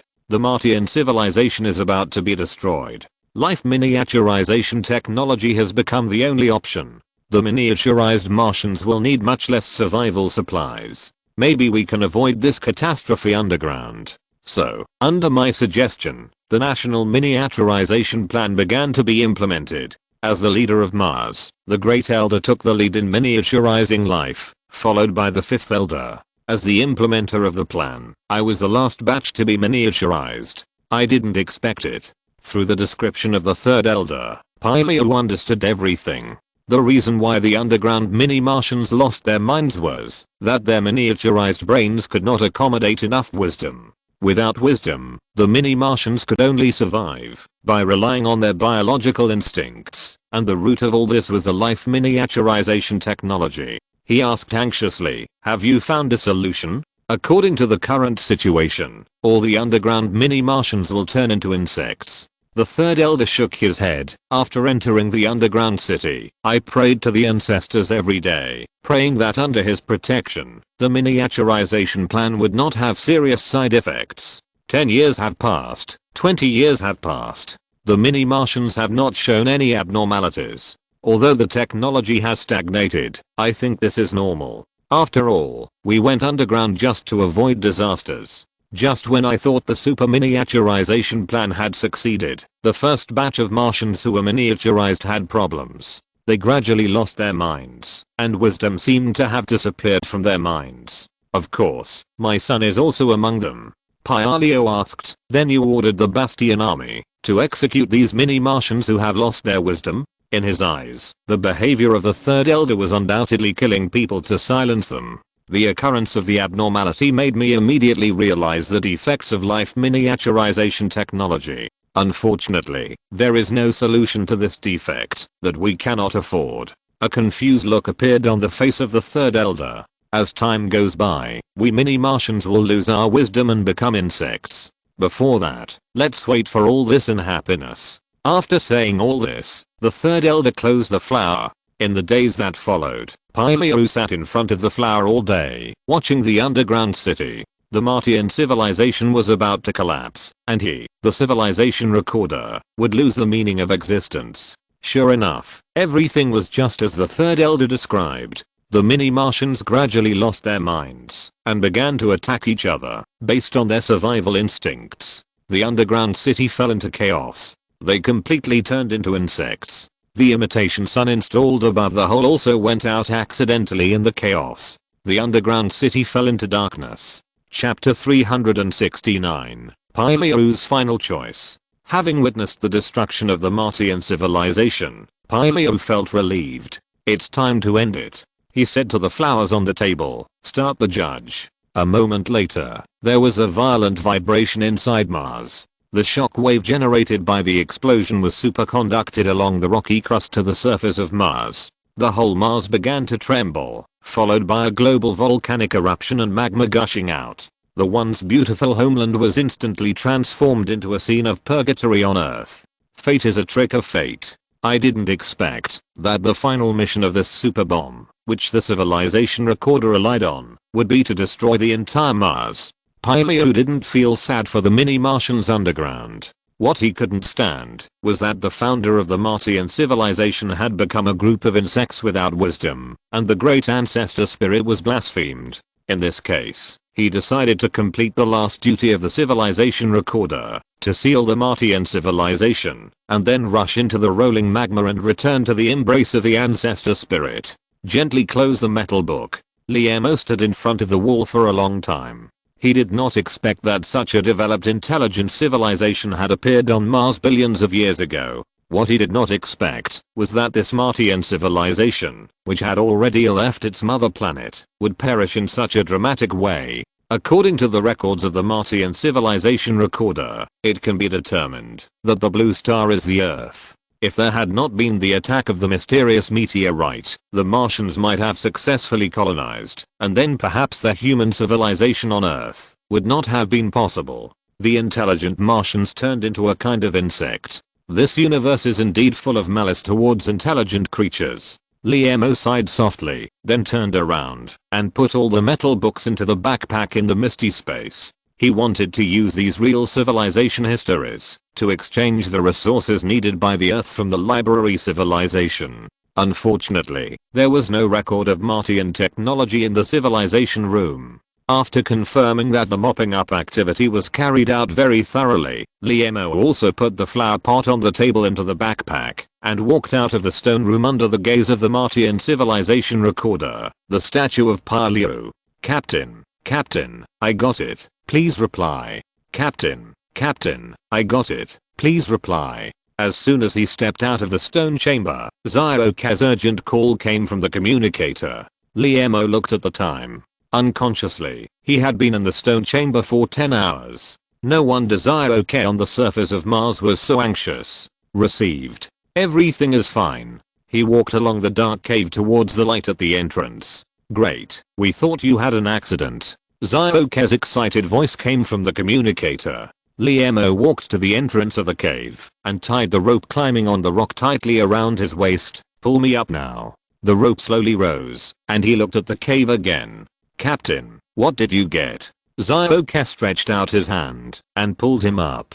Liemo shook his head. It's just a natural cave below, and there is no trace of any intelligent creatures. There are only civilization records in the cave civilization room, and there is no technology or resources. It is of no substantial help to the current Earth civilization. Moreover, the civilization that went to Mars billions of years ago almost turned the Earth into their colony. Once this secret of the universe is known to the general public on Earth, it is likely to cause unnecessary panic, so he decided to hide such a secret temporarily. Zioka widened his eyes, but you stayed down there for 10 hours. And what's the matter with the metal induction on the radar? I was too tired running around on the surface of Mars these days, and I accidentally fell asleep in the cave. Liemo walked towards the space excavator without looking back. As for the metal induction, it may be that the high sensitivity radar has a malfunction. As the captain, he has no obligation to explain to anyone. So his words are full of whether you believe it or not. I believe it anyway. Zioka, the silent spacecraft operator eyeing Weak One, also glanced at them with a strange look. He deeply felt that the captain seemed to be hiding something from them. This thought flashed through his mind. Astronauts are a profession with extremely high confidentiality. As the spacecraft operator of the Navigator, he has undergone strict confidentiality training. The core of confidentiality is, don't say what you shouldn't say, don't listen to what you shouldn't listen to, don't know what you shouldn't know, don't think about what you shouldn't think about. Eyeing Weak One knew that as the spacecraft operator, his duty was to return the Navigator to Earth intact. As for the strange discoveries on Mars, they had little to do with him. Sitting in the driver's seat of the space excavator, Liemo turned on the radar. Look, there's nothing on the radar. Those metal plates had long been placed in his backpack in the foggy space, and the metal induction that originally existed on the radar naturally disappeared. Yeah, how could it disappear? Is there really a problem with the radar? Zioka was half believing and half doubting. Liemo started the space excavator and rushed to the Navigator. Mars lacks the protection of the atmosphere, so there are a lot of cosmic rays. Maybe a certain kind of ray caused the radar to be abnormal. When I return to Earth, I will ask the engineers who designed the radar to add cosmic ray protection devices to the radar. Zioka's last bit of doubt seemed to disappear, and he added fuel to the fire. This broken radar made us wait so long. We must deduct their bonus. Eyeing Weak One, who was sitting in the back row, remained silent, as if he was worried. Finally, I can go home. The first thing Eyeing Weak One did when he returned to the Navigator was to turn on the spacecraft's self-check system. He showed a relieved expression on his face. Ground Command Center, this is the Navigator. I'm Captain Liemo. Please reply. Liemo turned on the communication system. This is the Ground Command Center. Go ahead. The Navigator is ready to start the return procedure to return to Earth, requesting approval. Although he has full control of the spacecraft, the necessary procedures must be strictly followed. The Navigator is coming back. Professor Liemo is going back to Earth. A cheer came from the communicator. Is it really that exciting? Ahem. Liemo asked again. The Navigator is ready to start the return procedure to Earth, requesting approval. Approved. Approved. All members of the Mosey Technology Laboratory warmly welcomed the return of the Navigator. The staff on the other side of the communicator realized that this was the procedure specified in the manual and immediately gave a definite answer. Wish the Navigator a safe journey. Wished Professor Liemo a safe journey. Cheers rang out again on the other side of the communicator. Liemo shook his head and hung up the communicator. Start the engine. With a light press from the spacecraft operator Rang Week-1, 3 blue lights spurted out from the bottom of the spacecraft. This light, composed of high-energy light particles, pushed the navigator to slowly rise. The fiery red planet was gradually left behind and slowly became smaller. In the distance, the blue planet was getting bigger and bigger. Earth, we are back. Chapter 370, The Mission of a Journalist. Western China, Gobi Desert Launch Center. Half a month ago, when Mozi Technology announced to the outside world that the navigator was preparing to return, media and tourists from all over the world arrived in China one after another. In the desert that has always been uninhabited, a tent belt of dozens of kilometers appeared. More than a month ago, when Mozi Technology suddenly announced that it would launch a Mars landing spacecraft, almost all the media in the world were stunned. They all believed that this was the great scientist in China showing some kind of oriental humor, but considering the dazzling halo behind that person, all major newspapers also sent paparazzi-type reporters. After all, even if it is proved that Mozi Technology's Mars landing plan is just a misunderstanding, with that person's status in the international scientific community, they are enough to publish a few eye-catching reports. Contrary to the expectations of all media, Mozi Technology actually created a spacecraft shaped like a UFO, and this UFO spacecraft was actually launched successfully. What's even more exciting is that the captain of the navigator is Professor Liemo. With the blessings of people all over the world, the navigator successfully landed on Mars. Professor Liemo, who set foot on Mars for the first time, even said the well-known saying in the live broadcast. For more than a month, news about Professor Liemo and the navigator has flooded the media network. Major media outlets that are good at attracting attention have followed the trend and portrayed Liemo as a space hero of mankind. The people on Earth are always paying attention to every detail of the navigator. Unfortunately, Mozi Technology has not announced the specific details of the Mars landing plan. People can only waiting for the return of the hero. After more than a month of waiting, they finally got good news. The navigator, which has completed the Mars landing plan, is about to return. Gabor Walker is the chief reporter of NBC. He has interviewed leaders of many countries such as Beijing. Now he is sitting in a tall RV, staring at the sky of the Gobi Desert through the glass window. Senior, please have some coffee. A capable woman with short hair brought a cup of strong coffee. Thank you, Jessica. Gabor came back to his senses and took a sip. The strong bitterness was mixed with a hint of fragrance, forming a unique aftertaste in the mouth. Kopi Luwak? Gabor raised his head and asked. This unique aftertaste can only be found in this kind of coffee. Jessica nodded, looking expectantly. How is it? My skills are okay. Gabor took a few sips carefully. The coffee in the cup was delicate and not scattered, with a uniform texture, perfectly presenting the uniqueness of Kopi Luwak. It was obvious that Jessica's skills were specially trained. Nice. Gabor always thought she was a professional woman, but he didn't expect that she would have such superb coffee making skills. As long as you like it. Jessica blushed like a little apple after being praised. But why do you insist on coming to this barren Gobi Desert? Although Mozi Technology has accepted our NBC interview application, it has not made it clear that Professor Liemo, who has returned to Earth, will accept our interview. As Gabor's assistant, Jessica clearly knows that there are countless celebrities and politicians in the world waiting in line for an interview with this NBC chief reporter. The articles he writes can even affect the changes in the political arena of the United States. But now, Gabor has come all the way to this Chinese Gobi Desert, waiting in line for the great scientist who has returned from Mars. Gabor smiled slightly and looked at the boundless sky outside the window again. Do you know what the biggest mission of a reporter is? Mission? Jessica frowned and slowly replied, use the pen in your hand to change the world. Jessica herself is an entertainment news reporter. With her sensitive sense of smell and years of hard work, she has established a firm foothold in the media giant NBC and is about to be promoted to department head. At this moment, she suddenly made an unexpected decision, gave up the opportunity of promotion and salary increase, and became the assistant of chief reporter Gabe Walker. This answer is exactly why she would rather give up the well-paid job and start over. She is unwilling to waste her entire career on celebrity gossip.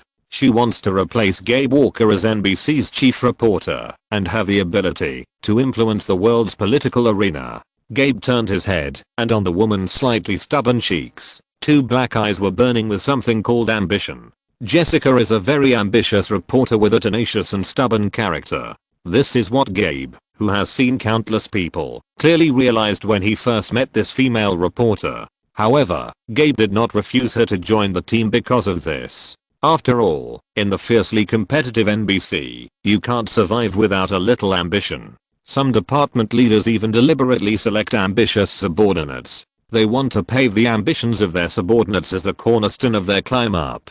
Ambition is often the key to success, but the premise of all this is proper guidance. Jessica is like a small tree, desperately expanding its branches and leaves in order to absorb more sunlight, even if the trunk of the small tree may break in the wind in the next moment. Gabbo's duty is to trim the small tree's horizontal branches and leaves before all this happens. Change the world. Gabbo has realized the source of Jessica's ambition. Witness. He said with a serious face, the greatest mission of a reporter is to witness everything that happens on the earth. Record it truthfully, and then tell all the audience. As for change, that is made by the audience themselves. What does it have to do with us reporters? Please remember that real reporters will never change the world. Only the world itself can change the world. After saying that, he cast his eyes to the sky outside the window again, as if he was expecting something. Witness? True record? Jessica savored what Gabbo said. As a senior reporter, she has seen many news reports that distort the facts for various purposes. The specially selected reporting angles and one corner of the incident were infinitely magnified by these reporters, deliberately misinterpreted, and finally published as a press release in an authoritative newspaper. She once had a friend who said this: the truth of the matter depends on the pens in the hands of our NBC reporters. In this world, we represent the truth. Although Jessica could not completely agree with this statement, too many examples in reality have subtly influenced her professional philosophy. Sometimes, when writing press releases, she would involuntarily add specific emotional colors to the manuscripts. At that time, she thought this was how journalists change the world. But now, her idol, reporter Gabbo's words about the greatest mission of journalists have completely subverted her 3 views. Maybe this is the mission of journalists. She vaguely understood why the chief reporter of NBC came to this Gobi desert in person. This chapter is a bit boring. Chapter 371 Backing. Look. What is that? A black dot visible to the naked eye appeared in the sky, and a fiery red light flashed around the black dot. It's the navigator. The navigator is back. Accompanied by a burst of cheers, the cameras set up on the ground were pointed at the sky. The black dot gradually grew larger. Under the sunlight, it flashed with a metallic luster, dragging a blue beam of light at its tail, speeding towards the ground, and the speed was getting faster and faster. Oh no. Is the speed of the navigator too high? Why hasn't Professor Liemo activated the deceleration device yet? Is there a problem with the spacecraft parachute? Oh my god. The crowd of onlookers exclaimed. The navigator, which entered the thermosphere from the escape layer, did not open the parachute in advance, and quickly passed through the mesosphere, as if it was ready to smash directly to the ground. In this case, even if the initial velocity of the navigator when entering the escape layer was extremely small, under the action of the Earth's gravity, it would reach several times the speed of sound when it reached the ground. Such a high speed will have a serious impact on the spacecraft and the organisms inside the spacecraft. In fact, many of the returning spacecraft launched by humans did not completely slow down during the process of returning from space to the ground, which eventually led to the spacecraft crashing into the ground. Just when some viewers had covered their eyes, unable to bear to see the cruel scene that was about to appear. After the navigator spacecraft entered the stratosphere, the blue light beam at the tail suddenly changed direction, from the back of the spacecraft to the front. Under the effect of the blue light speed, the speed of the spacecraft decreased rapidly. Oh my god. It's amazing. Can a spacecraft be played like this? This is a real spacecraft. The magical performance of the navigator attracted cheers, and the audience who covered their eyes also saw this magical scene through the gaps between their fingers and cheered instantly. Relying on the floating of the blow light, the navigator stopped steadily in the circle of the Gobi Desert Launch Center, which was exactly where it set off a month ago. Captain, the system shows that the spacecraft is normal. The first thing the spacecraft operator did after completing the landing was to check the condition of the spacecraft.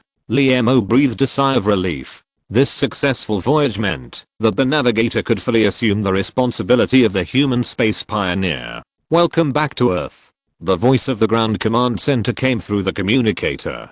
Hometown is such a kind word. When a person leaves the village and walks into the city, the village is his hometown. When he leaves the city and works in other provinces, the city is his hometown. When he leaves China and goes to a foreign country, China becomes his hometown. When he leaves Earth and goes to Mars, Earth becomes his hometown. The concept of hometown is constantly changing, but people remain the same. Faced with the temptation of Earth's hometown, Liemo tried his best to suppress his excitement and did not open the hatch immediately. He was waiting. 5 minutes later, 2 giant forklifts appeared at the launch site. They used long forks to lift the base under the spacecraft and moved the spacecraft into a tall warehouse. Here, the last step of the return procedure will be carried out: disinfection. Using various disinfectants and ultraviolet rays, any alien microorganisms that may be attached to the surface of the spacecraft and astronauts' bodies will be eliminated to avoid affecting the ecological environment of the Earth. The entire disinfection process lasted for 2 hours, so when Liemo led the 2 crew members of the navigator out of the disinfection room, their faces were full of fatigue. But after a moment, the tiredness on their faces disappeared, because outside the disinfection room, there stood a man holding flowers. What's the matter with a big man holding flowers? But the several black uniforms standing behind him clearly showed that the identity of this flower man was not simple.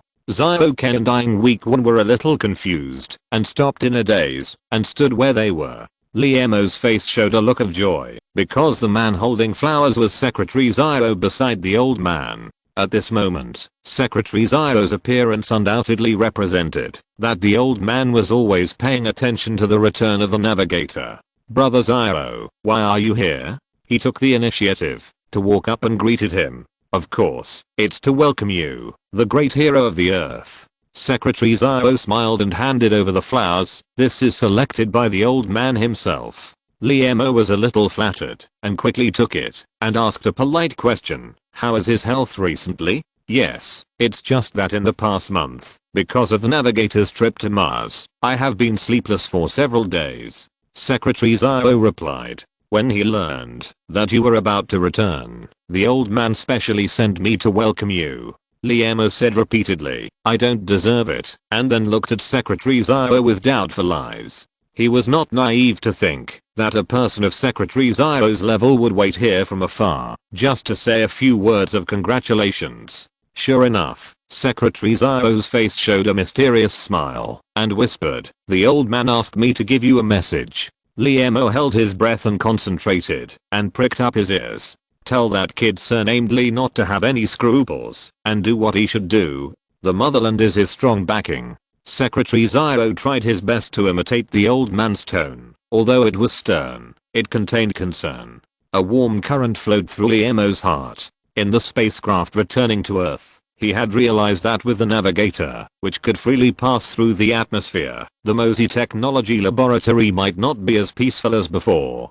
Due to the emergence of 2 epoch-making technological products, the Marxing battery and the quantum chip, MOSI technology has received extra attention internationally. But this attention is only a limited targeting. With its subversive technological advantages, MOSI technology can completely resolve this limited targeting. The navigator is different. No country will underestimate its existence, which also means that limited targeting is likely to be upgraded to an unlimited targeting. Although Liemo is very confident, he is not confident enough to think that he can fight a country on his own. Secretary Zio suddenly appeared at the Gobi Desert Launch Center to welcome the navigator back to Earth.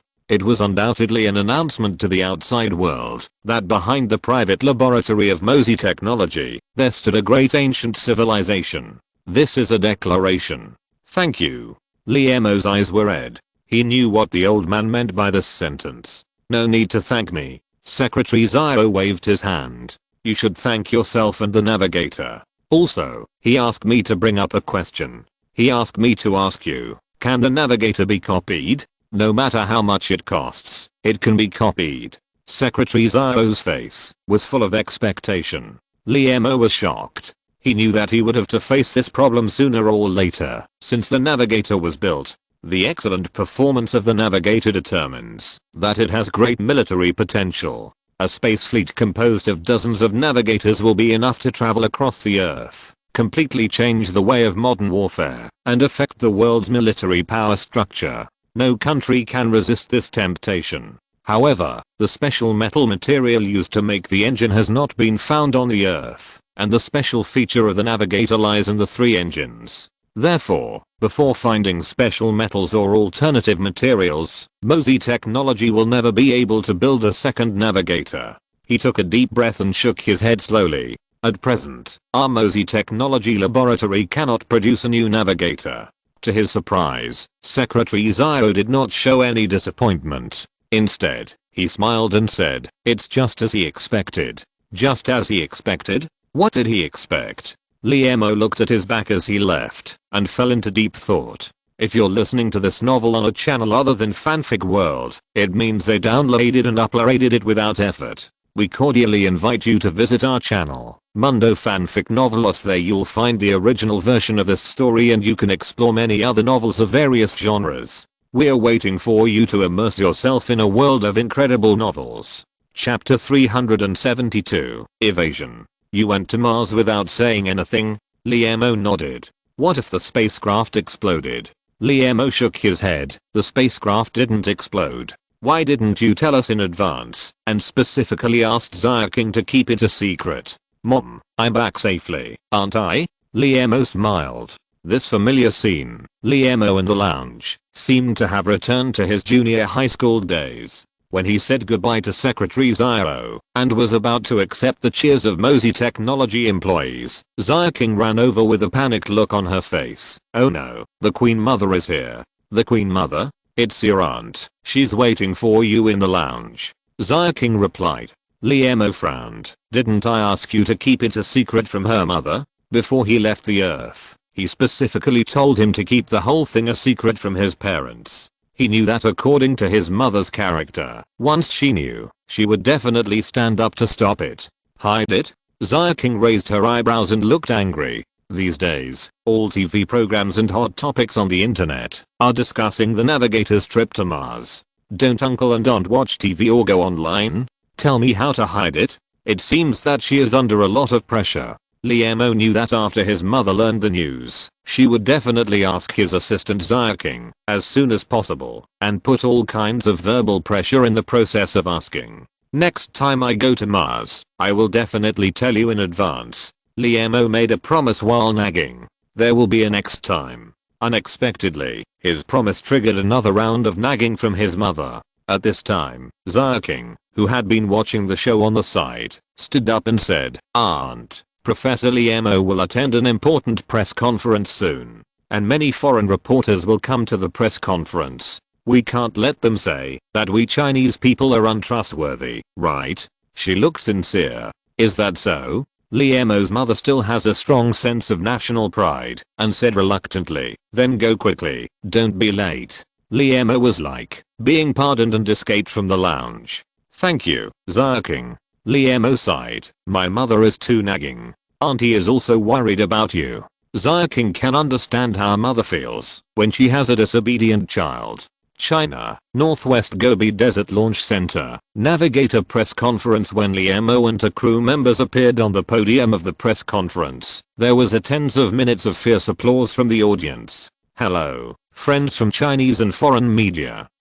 King, as the commander-in-chief of the spacecraft, played the role of host. Thank you very much for coming. Now Professor Liamo will answer some questions about the navigator's journey to Mars at the press conference. Please raise your hands in order to ask questions. Please note that due to the large number of journalists on the scene, each reporter can only ask one question. As soon as the voice fell, a female reporter sitting in the front row raised her hand high. Should I call you professor or captain? Is this a question you asked? Liemo had recognized her from the logo on her chest, that she was a reporter from the national TV station. Yes, no, the female reporter blushed and hesitated. Just kidding. Liemo smiled. On the spacecraft, I'm the captain. On Earth, I'm a professor. So now you can call me Professor Liemo. Now, please ask your questions formally. The female reporter sighed. If she wasted such a precious opportunity, she would definitely be scolded when she returned. Fortunately, the young professor kindly came to her rescue. She stood up and took the microphone. Excuse me, what major gains did the navigator have on its trip to Mars? The most significant gain must be the batch of metal plates taken out of the Martian civilization room, but this is a secret that belongs to only one person. Liemo thought for a moment and said with a smile, the brilliant universe, the trip to Mars, made me realize the vastness of the universe. The female reporter seemed speechless when she heard this. Liemo continued, of course, the biggest gain is the large number of Martian samples brought back by the navigator. Through them, we humans will have more intuitive understanding of Mars. Samples? The navigator brought back a large number of Martian samples? The reporter's eyes lit up. Excuse me, how heavy are these samples, and what types are they? A reporter from South Korea stood up. About 2 tons. You know that the navigator is not equipped with a sophisticated weighing instrument. Liemo spread his hands. The audience laughed. The samples are mainly Martian rocks and underground samples we obtained through drilling. Liemo continued to answer. At this time, a short reporter with a side-parted hair was jumping with his hands raised, as if he was afraid that he would not be seen. The high jumper behind, please ask your questions. Zaya King saw that he was sweating profusely. Me. The short reporter was shocked and couldn't believe it. When he got a positive answer from Zaya King's face, he immediately bowed deeply. Wow, the Japanese are best at saluting. Dear Professor Liemo, you are a hero of the Earth, the pride of the whole of Asia, the brightest star in the sky, and the most handsome guy in Asia. As soon as the short reporter opened his mouth, he started to talk a lot of rainbow farts, which was amazing. Please ask your questions. Zaya King reminded him hastily, seeing that he was flattering her to no end. The audience burst into laughter again. Most reporters had already seen their sweet words. Well, I have an unwelcome request. The short reporter looked at Liemo expectantly. I wonder if Professor Lee can agree to it? It doesn't make sense to ask others to agree without clearly stating the content of the request. This short Japanese reporter is digging a hole, waiting for him to jump in. Liemo smiled and said nothing. The short reporter looked expectant. There was silence at the scene. Hey, underground reporter, tell me what you want. Do you want to bring the navigator back to Japan? Professor Liemo has to agree to it? A bearded man from the polar bear country exposed his tricks. Well, can Mosey Technology send us some Martian rock samples? The underground reporter, who was seen through, did not show any shame and made a serious request. In this way, our Japanese scientific research institutions can also contribute a little to the human space cause. Send our Martian rock samples, cabbage? Although the tone of the underground reporter was full of humility, it was actually an unreasonable assumption. Many reporters in the audience widened their eyes, paying attention to how the young professor on the stage responded to the unreasonable request of the Japanese reporter. Liemo thought for a moment and smiled. Japan is China's neighbor across the sea. We have been friendly neighbors for many years, so it is my honor to meet your request. Is it ready to send? The reporters were stunned. The underground was ecstatic. But, Liemo changed his tone. The navigator and all the items it carries, including this batch of Martian rock samples, belong to Mosey Technology. I personally have no right to dispose of them. How about this? I will report this reporter's request to the senior management of Mosey Technology. Once there is an ideal result, I will notify you as soon as possible. Do you think this is good? The underground reporter nodded woodenly. It was a perfect excuse. Everyone knew that Mosey Technology was founded by Professor Liemo. He had the final say in the laboratory. The idea of discussing with the top management was just an excuse. But it was impossible to find any fault. After all, according to the law, the rock samples brought back by the navigator belonged to the laboratory property, and no individual had the right to dispose of them. Some old reporters nodded. This young professor was not simple. Chapter 373 Key Ren Plan. The press conference was already halfway through. Fortunately, the reporters who followed did not raise the same ridiculous requests as the underground reporters. Their main questions were about the navigator. Compared with the distant Mars, this spacecraft that can freely shuttle through the atmosphere and travel between stars is the focus of reporters from all countries. You mean, Mosey Technology is not going to build a second navigator, is that right? A reporter from AN asked in surprise. Liemo nodded slightly, with a sincere look on his face. Yes, the entire manufacturing process of the navigator requires a huge amount of resources on the one hand, and my personal participation on the other hand. He spread his hands and said, everyone should know that I'm a very busy man and I'm not interested in this kind of repetitive work. So under the current environmental conditions, Mosey Technology is not interested in building a second navigator. Professor Liemo made it clear that Mosey Technology really does not plan to build a second navigator. This is the biggest gain for these foreign reporters who came to this desolate Gobi Desert from afar. Compared with Mars, which is 55 million kilometers away, the countries behind these reporters are more concerned about the unethical spacecraft such as the navigator. Because according to its excellent performance in the space journey, once equipped with a weapon system, it can become a killer in military wars. Even the most advanced 8th generation fighter of the M country is definitely not its opponent. It should not even be said to be an opponent. In front of the navigator, the 8th generation fighter is the most primitive wooden aircraft. The gap between them is a qualitative difference. According to the analysis of foreign think tanks, if China has a fleet of dozens of such spacecraft, its military strength will increase by 500%, and it will quickly replace the dominant position of the M country. Therefore, before these reporters set off, they received clear orders, ordering them to learn about the subsequent spacecraft construction plan of Mosey Technology through indirect inquiries. Unexpectedly, Professor Liemo made it clear at the press conference that he was not interested in building a second navigator. This undoubtedly gave those worried countries a reassurance. However, they did not ignore the premise that Professor Liemo did not build a second spacecraft, that is, under the current environmental conditions. That is to say, if the environment changes, Mosey Technology is likely to quickly build a second, third, or even a complete navigator. They know what the environment has changed. Those think tank personnel who specialize in analyzing international relations are naturally very clear.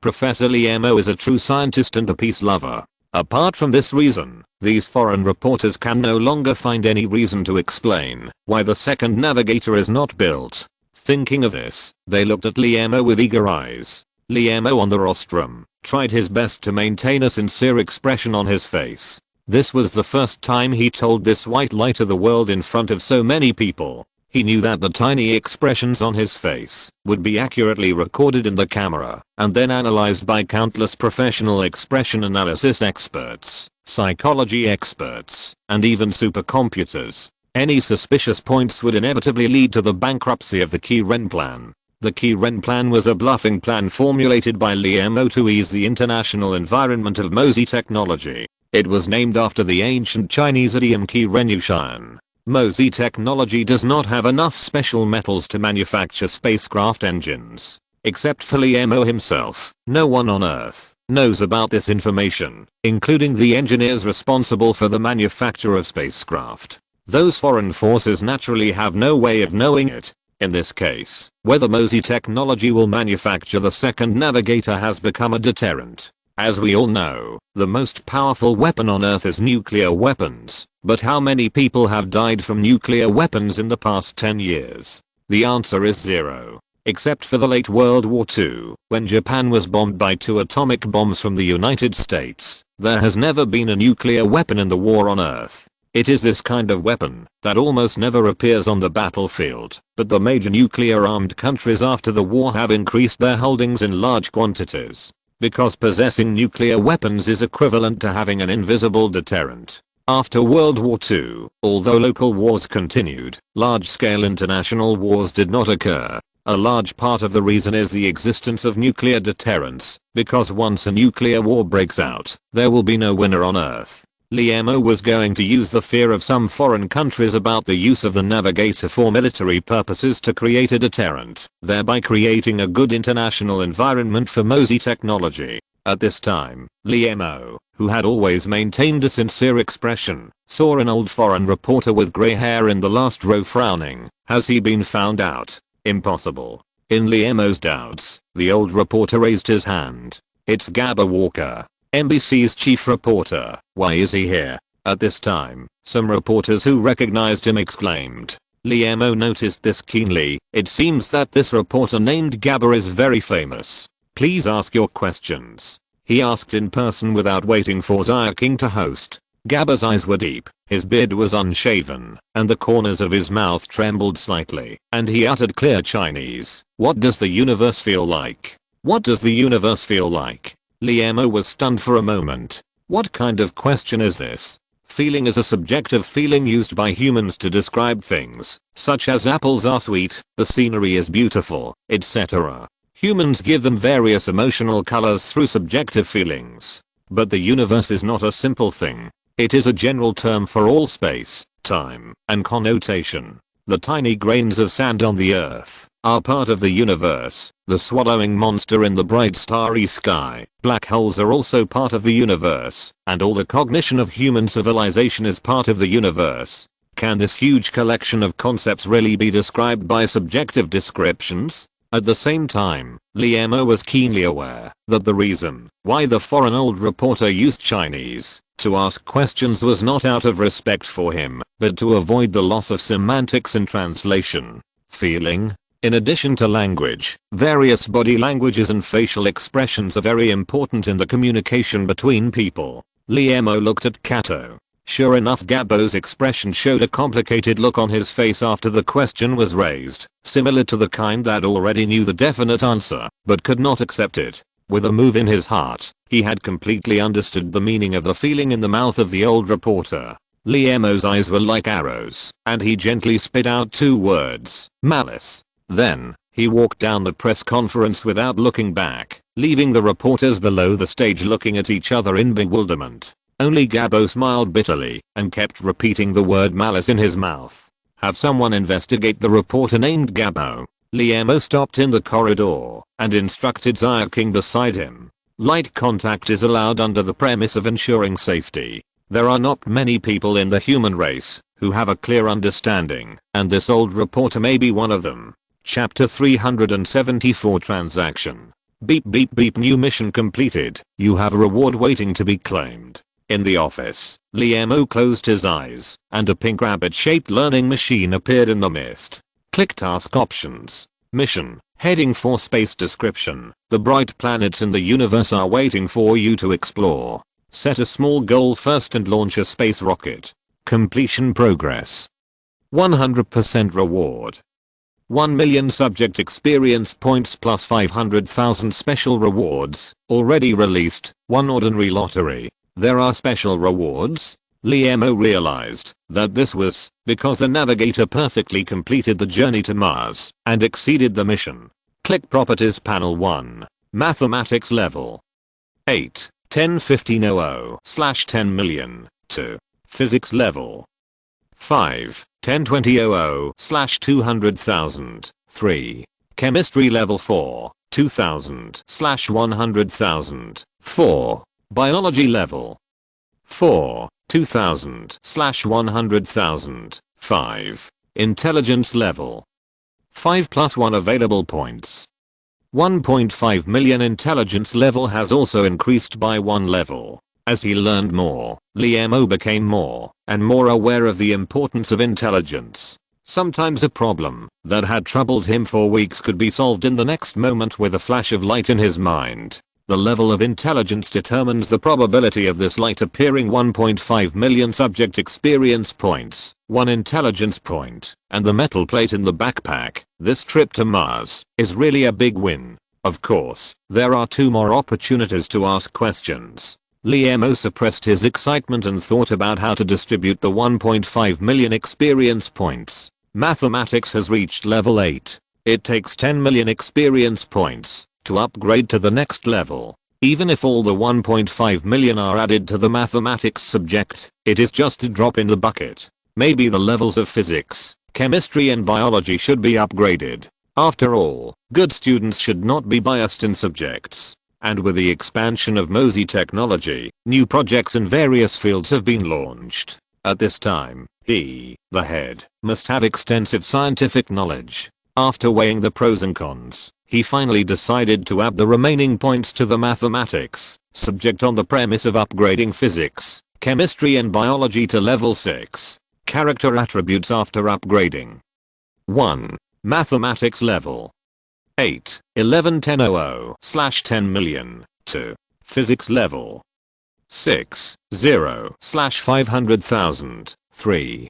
Chemistry level 6, 0/500,000. 4. Biology level 6, 0/500,000. 5. Intelligence level 6 available points. 0 lucky draw time. The system prompts, you have 1 chance to draw a lottery. Do you want to draw it now? Draw it now. The lottery wheel with flashing marquees appeared in front of him. Prizes. 1. A microgalaxy with 156 planets. 2. A star numbered P1876. 3. A galaxy resource planet or 19-12011. 4. A brainwave knowledge infusion machine. 5. A double helix laser sniper gun. 6. 10 cans of energy coffee. Liemo doesn't need any of these on the galaxy star planet lottery wheel. Besides, even if you give it to him, he can't use it. Do you want a star for barbecue? A brainwave knowledge infusion machine. The 4th prize caught his attention. The brainwave knowledge infusion machine, a technological product that appeared in the story of the big-headed Pajero, can directly infuse all kinds of knowledge into the brains of intelligent creatures. For the current Earth civilization, it is definitely a killer. If you can have it, students on Earth can easily become super academic masters. I want it so much. Liemo closed his eyes, took a deep breath, and gently turned the big turntable. Looking forward to it. Looking forward to it.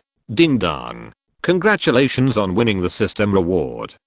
6. 10 cans of energy coffee. A mechanical voice came into his ears. This learning assistance system is too ruthless. Liemo, $$ carat and %, $ash asterisk and % and at 34% hash. Half an hour later, when Liemo was still speaking sweetly, ahem. Excuse me. On the high platform filled with grey fog, the voice of the big-headed Pajero man came. According to convention, shouldn't you ask questions? Opening the grey fog space also consumes energy.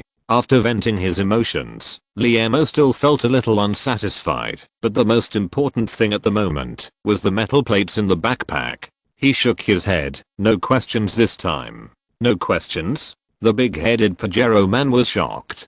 Could it be that this earthling was really stimulated by the lottery system? A green light appeared in the grey fog and slowly moved towards the position where Liemo was standing. Is this for scanning? Although he had never seen this kind of light, according to his understanding of the Pajero technology, this green light should have the function of scanning organisms. Liemo immediately stopped him. Don't worry. It's not that I don't ask questions, but I want to use these 2 opportunities to ask questions to exchange for a deal. He was not afraid of the green light scanning, but he was mainly worried that after the scanning, the lifespan of the big-headed Pajero would be shortened by several years due to energy consumption. Trade? The big-headed Pajero was even more confused. He didn't think there was anything worth trading in the Earth civilization. Could it be that when he was dormant, this human scientist discovered something extraordinary? It shouldn't be. According to the level of human technology, it would be difficult to develop technology that would interest the Pajero civilization, even if it developed for thousands of years. On the high platform, the grey fog began to roll violently with the doubts of the big-headed Pajero. Yes, I have a true historical record of an extinct civilization here. Liemo took out several metal plates from his backpack. The true historical record of civilization? The big-headed Pajero asked in surprise. Are you sure? The library civilization loves to collect the true historical records of this civilization, which has become a well-known secret in the universe. Unfortunately, the emergence of each true historical record means the extinction of an intelligent and civilized creature. Although there are many intelligent creatures in the universe, not many can form a true civilization, and even fewer can leave true historical records after extinction. Of course, there are many civilizations in the universe that have lasted for hundreds of millions of years like Pajero, and will continue to be passed down. They naturally have their own true historical records, but it is certain that they will never sell out the biggest secret of this civilization. In other words, the true historical records of civilization are also absolutely rare in the entire universe. Where did this Earth human scientist get it? Could it be? Big-headed Pajero instantly thought of this system mission. Is the metal plate in your hand from Mars? Liemo nodded. This is the true historical record of the Erlangtian civilization on Mars. I want to use it to exchange something from the library civilization. Erlangtian civilization? Big-headed Pajero savored this strange name, but was immediately relieved. For an extinct civilization, it doesn't matter what it is called. What level of civilization is the Erlangtian civilization on Mars that you mentioned? This is the crux of the matter. Although the purpose of the library civilization, to collect real historical records, is not clear, it is certain that it is not doing charity. It will give different prices to records according to the level of civilization. The higher the level of civilization, the higher the price, and vice versa. According to the civilization history engraved on the metal plate, the Erlangtian civilization on Mars should be approaching the threshold of level 1 civilization.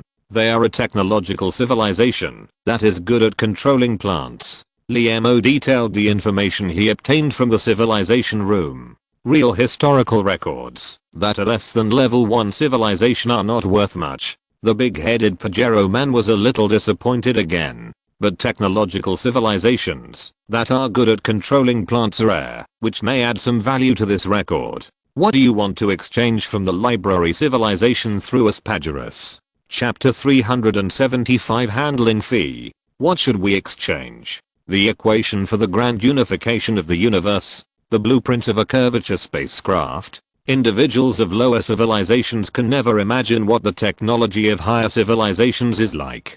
Just like the primitive people holding stone axes and screaming, chasing wild beasts, they would never think that there would be a technology in the future that could create a powerful weapon that could capture the ferocious beast in front of them with a light pull of the trigger. Liemo pondered for a moment and decided to seek the help of the big-headed Pajero people. Do you have any good suggestions?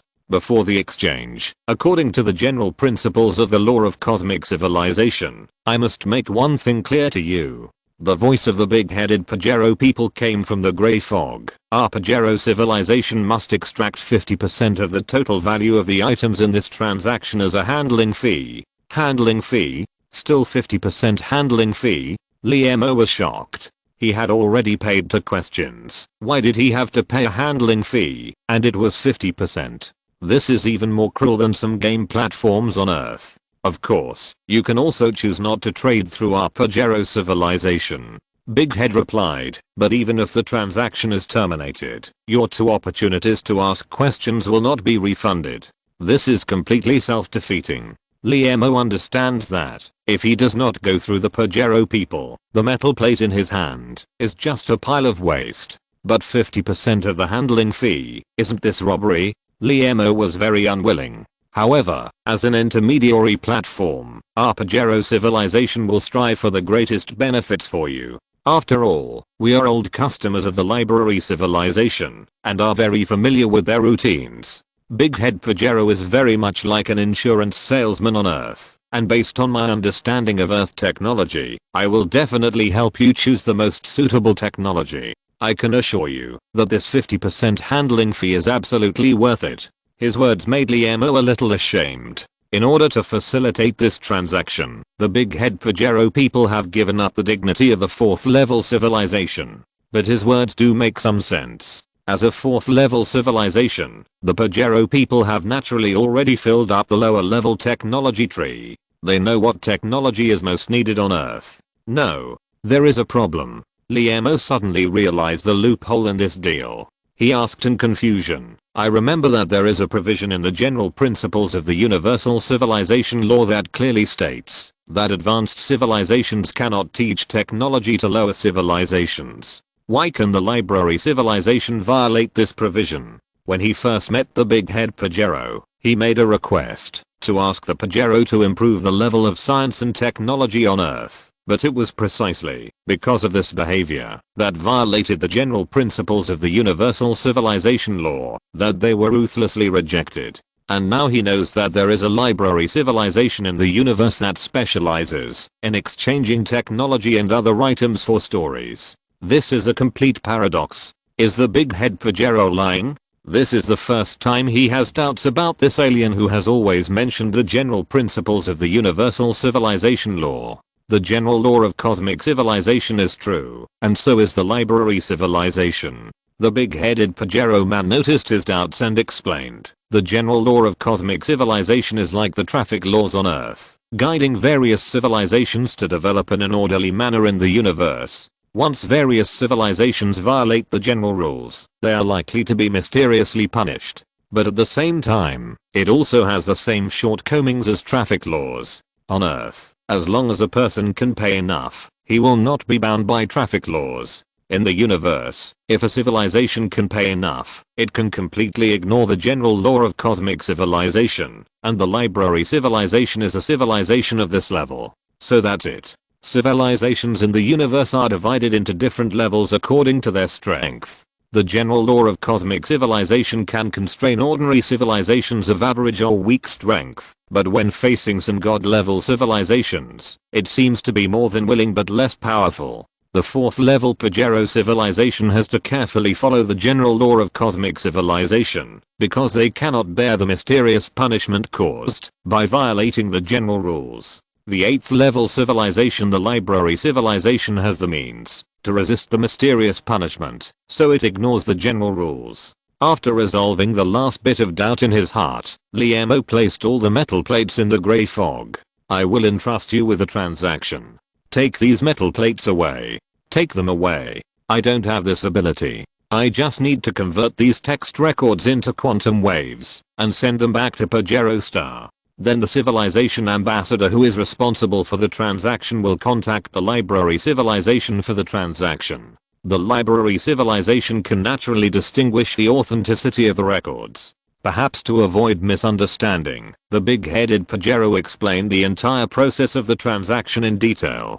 The grey fog in the space began to condense. After a moment, a big black eye appeared in the air. The big eye's gaze swept across the metal plate, then fell apart, and turned into wisps of grey fog again. Wait a minute. The voice of the big-headed Pajero came from the high platform. The content recorded on the metal plate has been sent out. We just need to wait here quietly for the reply. High technology. Liemo didn't know where the library civilization was in the universe, but he thought that the distance between it and the Earth must be tens of thousands of light years away. Judging from the posture of the Pajero man with a big brain, they can complete this transaction across tens of thousands of light years in a short period of time. Perhaps this 50% handling fee is worth it. The transaction is in progress, and the metal plates on the ground are still lying quietly in the grey fog. Liemo asked the high platform, doesn't the transaction need these metal plates that record the true history of civilization? Haha. After so much, you are still obsessed with the appearance of things. Remember I told you the essence of the universe? The big-headed Pajero man seemed to be in a good mood. Well, the class is about to start again. Liemo notes that when this big-headed Pajero man is in a good mood, he will return to his old job, teacher. At this time, it is best to listen to the alien teacher honestly. The essence of the universe is information.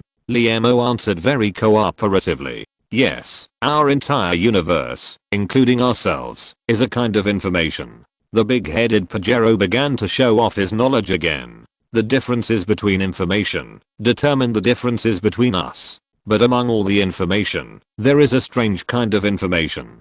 It is not common matter, life, or energy. It describes the bit-by-bit record of a civilization's activities in transforming the universe. To be precise, it is a collection of information. This collection of information is the true historical record of civilization. It is unique. When the big eyes scan the text engraved on the metal plate, this unique collection of information has been extracted. So, the metal plates that have lost the information collection have lost their corresponding value, and they have returned to the ordinary. The big-headed Pajero's long and difficult words made Liemo a little confused, but he understood one thing, that the transaction did not require these alien metal plates from Mars to be sent to the library civilization. This was enough, because he felt that the material of these metal plates seemed to be very similar to the special metal required by the navigator's engine. End of this chapter. Thank you very much for reaching the end. Don't forget to like. Looking for more exclusive content and immediate access? Subscribe to our Patreon. Remember, every like, subscription, or donation encourages us to continue. Thanks to everyone. See you in the next video.